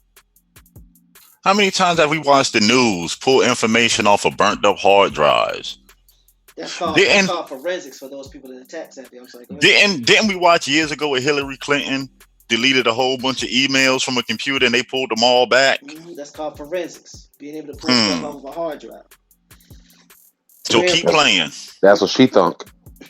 Grand Rising Macadam 1, Grand Rising Carrie Bay, and also 2, individuals in back chats actually create, I've actually taken screenshots of conversations. So just because you're able to remove what you think is incriminating information against you, don't mean it's gone forever. Again, like I said, the AKA Act, last name receipt. Exactly. The Patriot Act requires all social media platforms to record everything. Everything. Checkmate.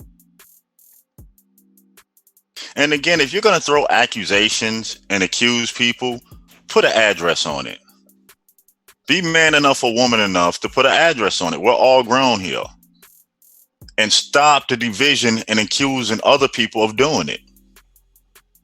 That has to stop. Because who's really splitting people? Who's really doing the dividing? That's interesting. So just remember, at the end of the day, everything's being recorded. Everything's being archived. And we all make mistakes. And all mistakes are recoverable. And we can move forward. That's the reason why we only talk about actions, not the individuals, because anybody and everybody can be redeemed. I've made mistakes in my life. The phrase that I always like to use, the biggest room in my house is a room for improvement. That's why I don't have a problem coming on here apologizing, just like I wanted to apologize for not expressing what the Tontonist Assembly's intention is for those tribes that have no intention in dealing with melanated Indians, because there are court cases with that. You don't want to be bothered with us? We don't want to be bothered with you. If you don't want to be on code, you don't want to be bothered with you. But we cannot make an assumption just because your webpage doesn't have any melanated faces on it and assume that you're bigoted or racist against your melanated brothers and sisters. So that makes you no better. Exactly. So we will converse with you. So again, I apologize for not making it clear or maybe causing some confusion.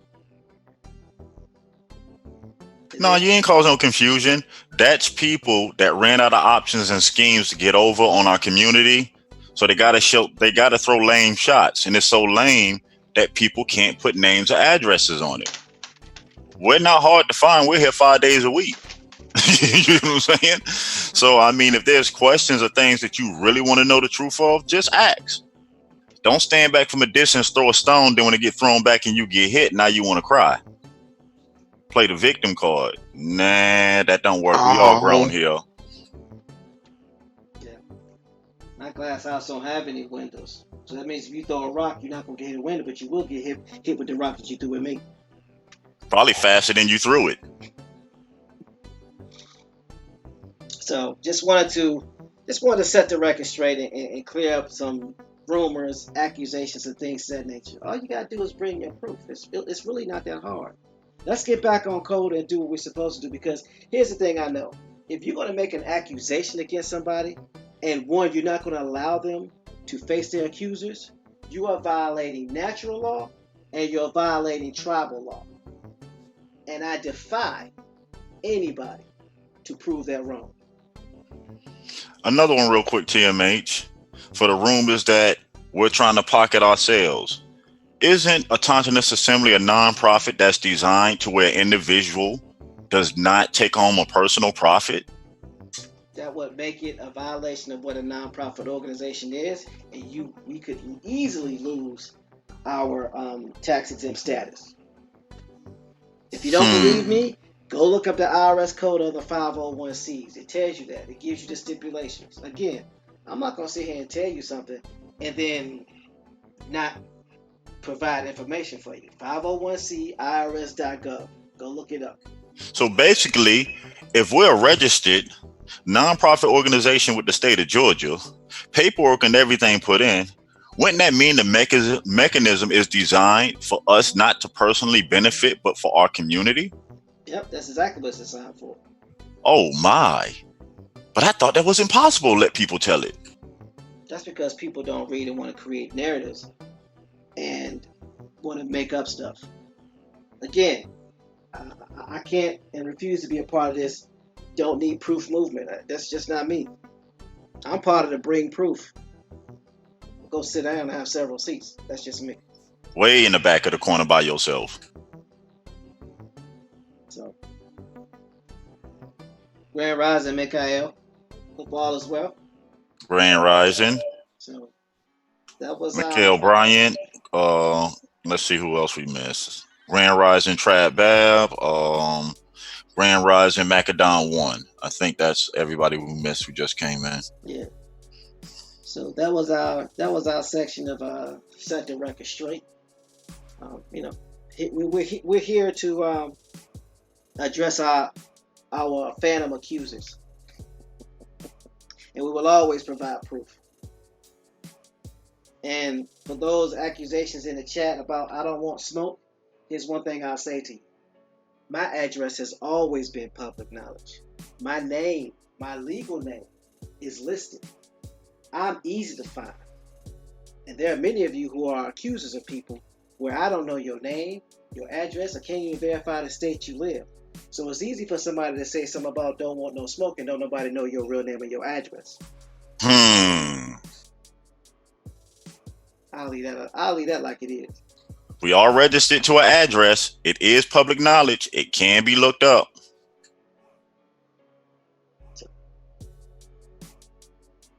Whoa. You said, Jay, whoa. Oh, and since we're setting the record straight, for the record, I am not you don't want it.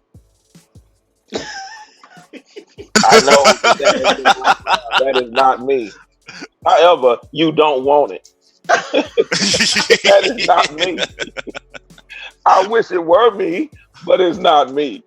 I yield the mic.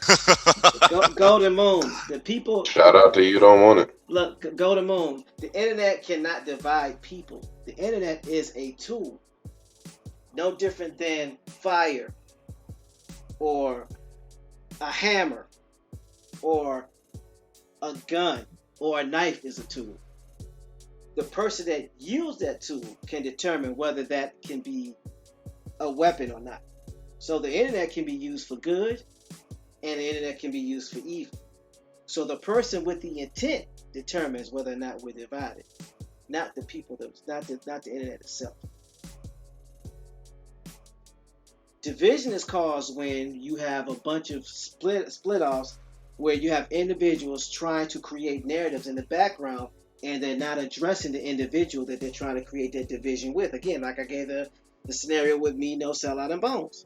If I have a back chat with myself and Bones only, and then I have a back chat with Bones, with No Sellout and myself, and then when I'm with No Sellout, I'm talking about Bones, and when I'm with Bones, I'm talking about No Sellout, and then when we all get together, everything is cool, then who's creating a division? And then here's a better question. if you're not paying attention and you realizing that they're doing that with you, why wouldn't they do that to you? Because if they're talking about you behind your back, I mean, somebody else behind their back to you, what makes you think they're not doing the same thing to you? Do you think that you're special because you don't hear them talking about you? Or do you think you're special because this individual has a prominent title, a prominent stance, and you're special because they allow you to associate with them? It takes a real man and a real woman to address somebody face up,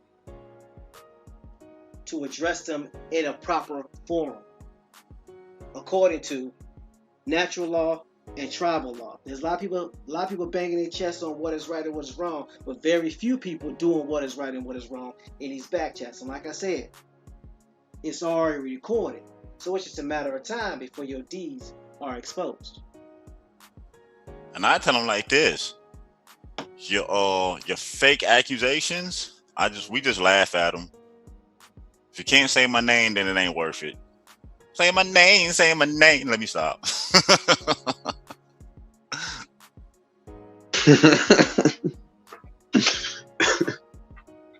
But that's just how it is at times. And these are the things we're talking about when we say accepting and taking responsibility for the things that play out in our communities. Because if you're standing beside someone that's doing this and you don't speak out about it, guess what? You're just as guilty or even more as guilty as them. If you're around these conversations when they take place and you don't stand up and say, no, that's not how we're going to conduct ourselves or conduct business, you are part of the problem.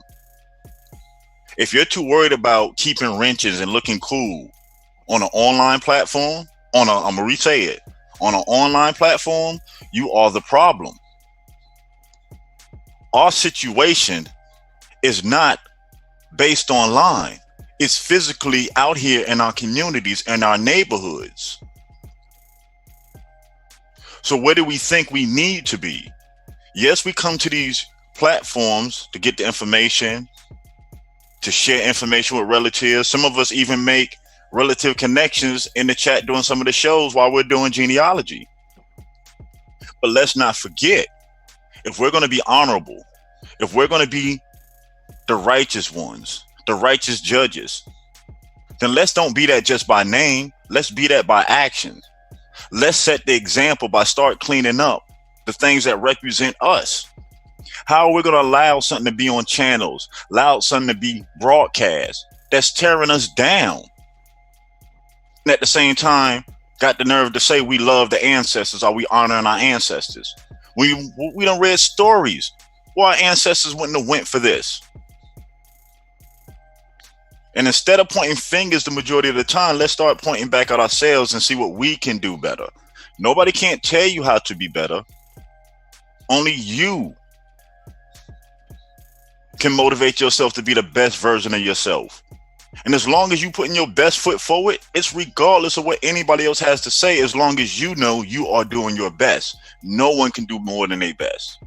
And like TMA said earlier, if it's a mistake, admit it, it's a mistake, dust it off and keep it moving.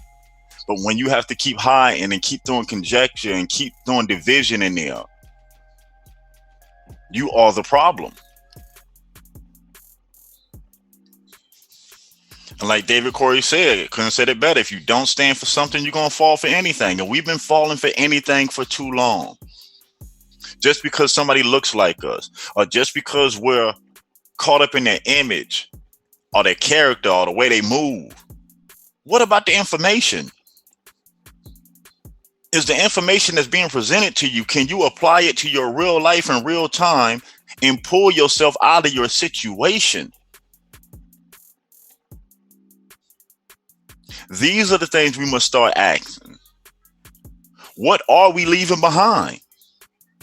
50 to 100 years from now, everything we have done up to this point is recorded. Our children's children can look back and see the stand that we made. They can see the line that we drew in the sand.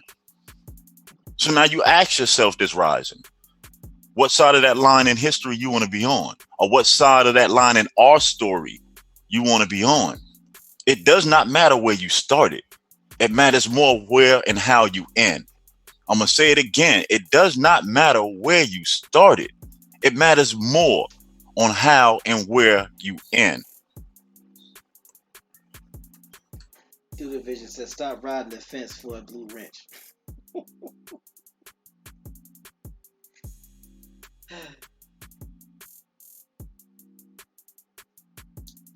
The last thing I want to clarify is that we are not indicating you have to do anything.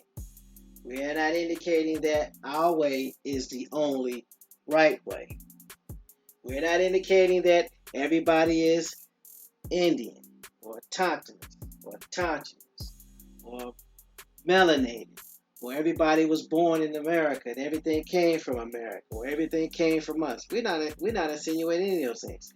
The only thing that we're about, like we always say, is about helping those individuals who heard that they were Indian, or heard that they had Indian in their family, find out who they are. And if in fact they are, and they have ties to a tribe, helping that person find that tribe. And should that tribe accept them and their ancestors, we'll help that tribe. That is our mission statement. That's to uplift the American Indian voice, to help them and the tribes become self-sufficient. That's why we're here every rising. That is our end game. By using these codes that were set up by our ancestors, by using HUD Section 3 and all the other programs, by using rural grants, by using these mechanisms that's been around since 1968.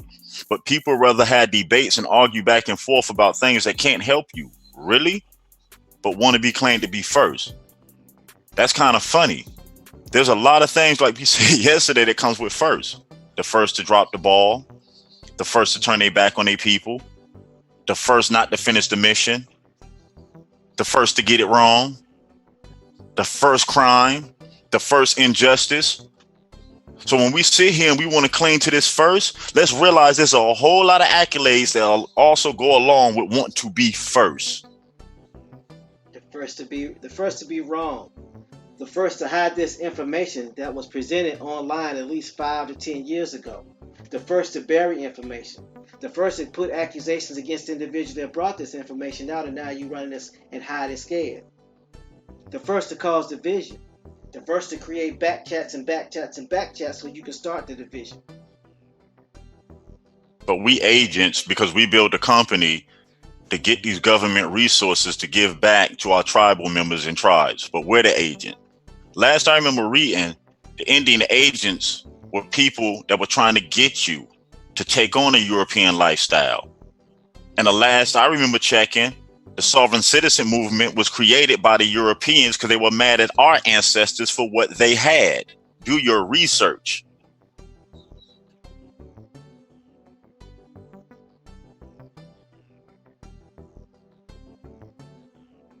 So, there you have it. Yeah, facts, Oak Cliff Tiff, and we really don't even want to do this. It just gets to the point to where when it get out of hand and we get emails of people from the chats and stuff asking us the situation, then we address it. Because we're not here for the feel-good story or the feel-good message. We're here because we have a love for our people. We're here because we have found a way to help our people lift themselves up. And like TMA said, it's not the only way. But this is the way that we know how to use our resources and our knowledge in business for over 20 plus years to build something to leave behind for our people. We know that this way works. I'm gonna say it again. We know that this way works.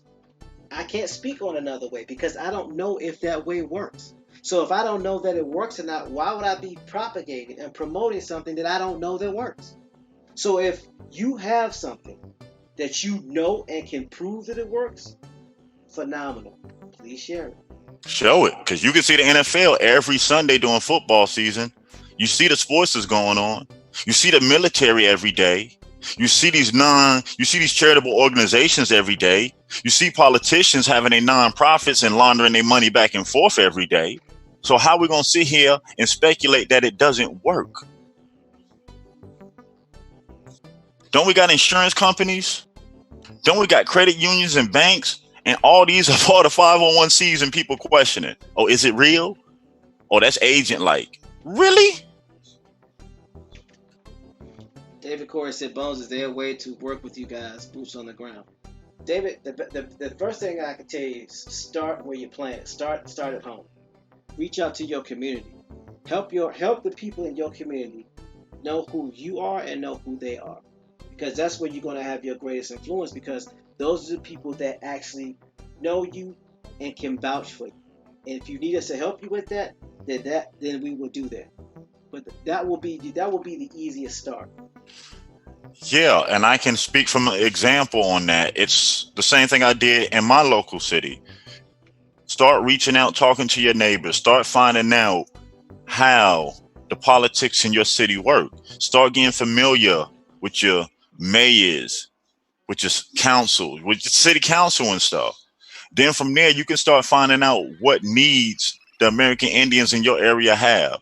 Then A2 can help you help them.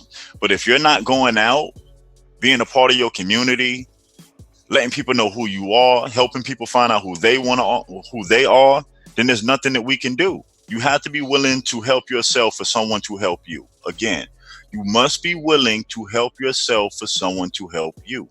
And David Corey says he do that every day. So David, that is the biggest help that you can be to a Conscious Assembly, because what the goal is to help people do in their community what we're doing in our community. And that's where your most powerful influence is. Do the Vision says, use what works. Then after you build your base, go experimenting if you wish. Have a foundation established before you go gambling. Facts. You got to build up your home first, because if your home not protected, the area where you reside, and if I'm right, I believe TMA said this before. If your neighbors don't know that you're Indian, if the place that you go to work every day don't know that you're Indian, matter of fact, if people in your family that you around, brothers and sisters, mother and father, don't know that you're doing research to tie back in to your American Indian heritage, that's the problem. A Continental Assembly is just a mechanism. It's built for the people to make it easier for the people with transitioning. But as people, we have to get outside of these doors, unplug from these digital devices, step away from these movies, the music, the television, and start back talking to each other face to face. Get out of this social programming to where we come to these online sites and talk to each other behind keyboards with no emotions or connection. And you're expecting for something to be built? How?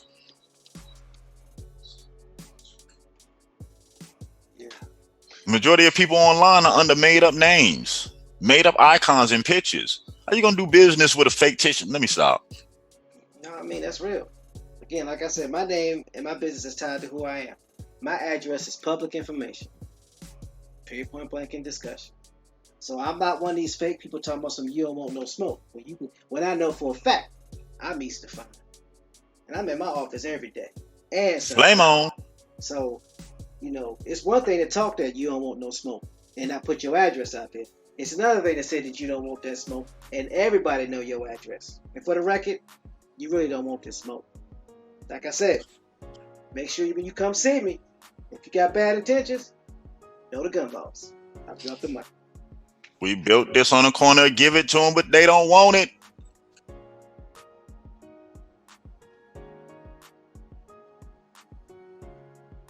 Oh, Cliff Tip, I wasn't talking to the chat. She put her name out there. No, I'm not talking about the chat. I'm talking about the ones that make it seem like they have our best interests in mind, but follow their actions. Your actions speak louder than words. Just follow the actions. People want to claim that they've been here 5, 6, 7 years. Okay, if that's the case, why is it the same regurgitated info that's not helping anybody over and over and over and over again? Yeah. That's all we're saying. Yeah. So again, this is not a attack on the chat or individuals like that. Again, hit dogs will holler. If I call out thief and you turn around, then yeah, I'm talking about you. Talking to you. Did someone say holla holla holla holla holla holla?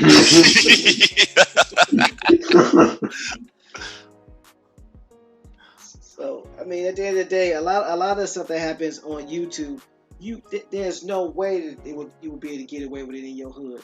You are not going to be able to talk about me behind my back, and then one of my boys not say nothing or check you on it. That's just not going to happen. You might not walk off of the set. But that's so prevalent in this community. People just talk about people and people just accept it. Because they're not real. It's people behind keyboards and the screen that you're never going to see, that's living thousands of miles away from you, that really don't care about your situation.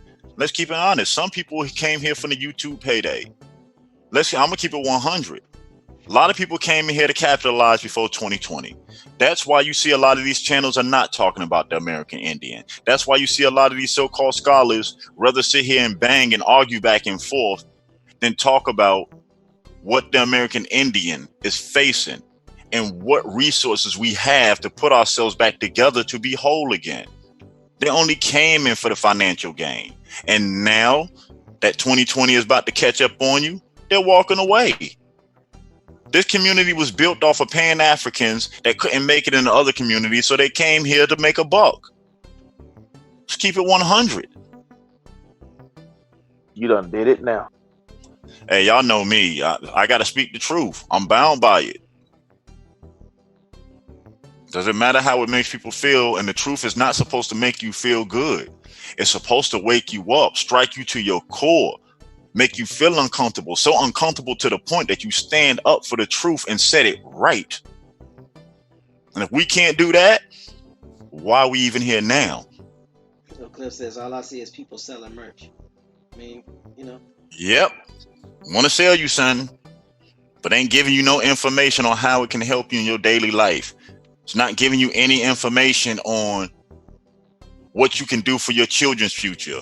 And I'm glad that we mentioned that. Don't forget to check out Danielle Jeffers. That's Doe for Degrees. Again, Danielle Jeffers at www.doefordegrees. Aboriginal sisters doing a whole lot of good work. For those who say that the youth are not activated, she's living proof that they are. At 21, helping our children make sure if they want to go to college, not saying that they have to, but if they desire to, put the mechanism in place for them to be able to go and graduate debt free. So before we speak reckless, or we look down on them youth that's out there that's doing it, let's lift them up. Because a lot of the youth are out working their parents.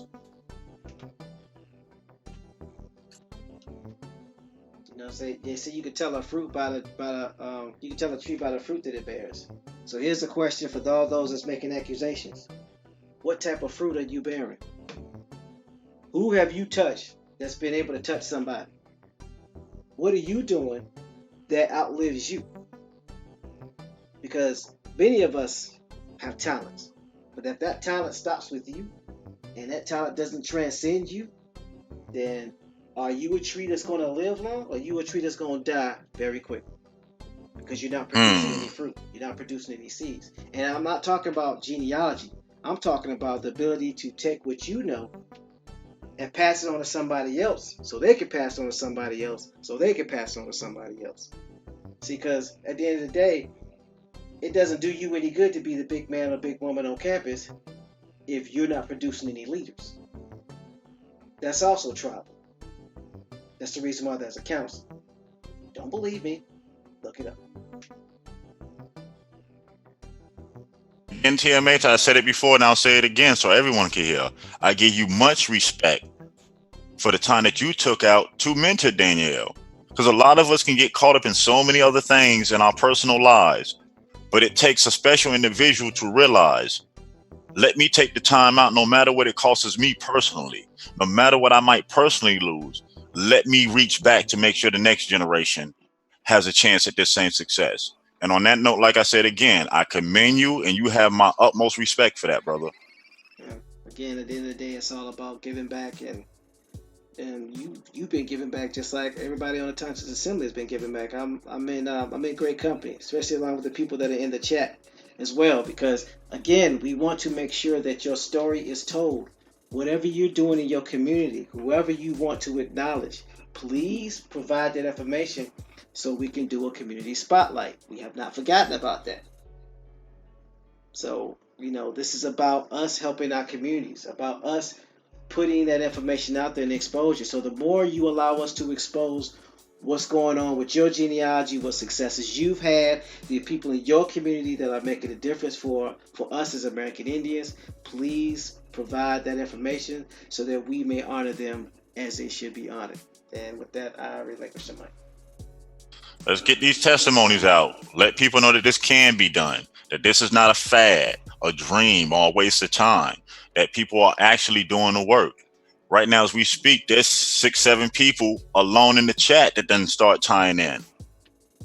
So let's keep doing it and let's share these stories so when people fall on hard times doing their genealogy and thinking that there's no way to turn or feeling like the walls are closing in and they're running out of time, let us be the voices. Let our story show them that there is a way. Let our story show them that growing up hearing that you had Indian in you or your family Indian is more than a story, that it is our life. And any close? No, go ahead. And for the record, I want to make sure people understand this and hear this. You do not have to uproot your family if you find out that your tribe is not in the state that you were born in or that you reside in. I repeat, you do not have to uproot your family to go live with the tribe on the reservation to tie in. Basically, tying in basically means the roll, your family's name under the surname is on their roll and they register. But again, we understand that there are some tribes that have no intentions on doing it, but we will not know who they are until we do our part. And if they act that way, let's not forget, out of the 5, haven't 3 of them been sued already? Yep, and they done lost. So once we find out that these tribes are breaking the law, there are certain recourses that can be taken. But like TMA said, we won't know until we reach out and try. A try always trumps failure. You'd rather go out and try than sit down on your butt 20 years from now and be like, man, what if, maybe, shoulda, coulda, woulda. Not here. Grand Rising, Randy James. Appreciate you. So, Grand Rising, Randy James, and Oak Cliff Tiff. She said, you can't buy this in a university or college, so I thank you, C.A.B. Grand Rising Show. I always share your live streams. And we appreciate you too, Oak Cliff Tiff, and everyone else that's out in the chat this rising that pushes this information on, that makes sure that their constituents and family members and tribal members also have access to this information. We thank all of you, because if it wasn't for you, this wouldn't be possible. So anybody got any closing remarks before we end this Monday Rising? No sellout. Hit us in the email if you have any questions or have any suggestions or want any smoke. Attentionassembly@gmail.com. Y'all have a great rest. Brother James, aka Doodoo Vision. Anything you want to say? Oh, gentlemen, you all covered it all. Knocked it out of the park. But TMH, you reminded me of Manny Ramirez when he was playing for the Red Sox. When he would hit a home run, he just click his heels together instead of just running to first base and then he flip his bat. That was you today. I yield the mic. Home run. I have nothing else. I think I said enough. So I guess on that note, like we always say, it's always an enjoyable time when we get to share info with the relatives or no other place we'd rather be in the Rising. And so until the next Rising show, be safe, be bliss, and peace. Peace, y'all.